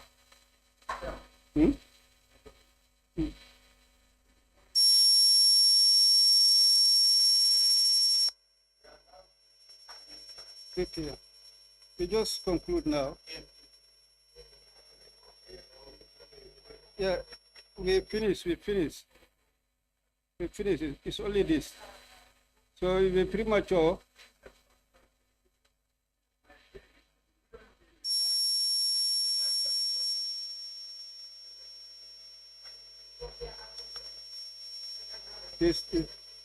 You mean this particular point, that is the unretired interest side.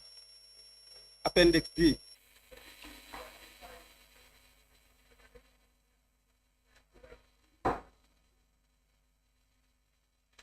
Oh, for consideration. Okay. Yeah, I think that makes sense. So let's take note. At the time of the consideration, substantively from Appendix D onwards, then detail these things can be raised, I think, yes. Because that involves some clarification. Yeah, it will involve some time to discuss. Yeah. Right. So that is that now. For the case of the impress, we'll stop here for now. Then we'll continue on the consideration on the impress. It seems we still have the second part of the agenda that we cannot even start, and both of them should go the same consideration. So what we'll do is to, before the consideration, because that one is also bulky.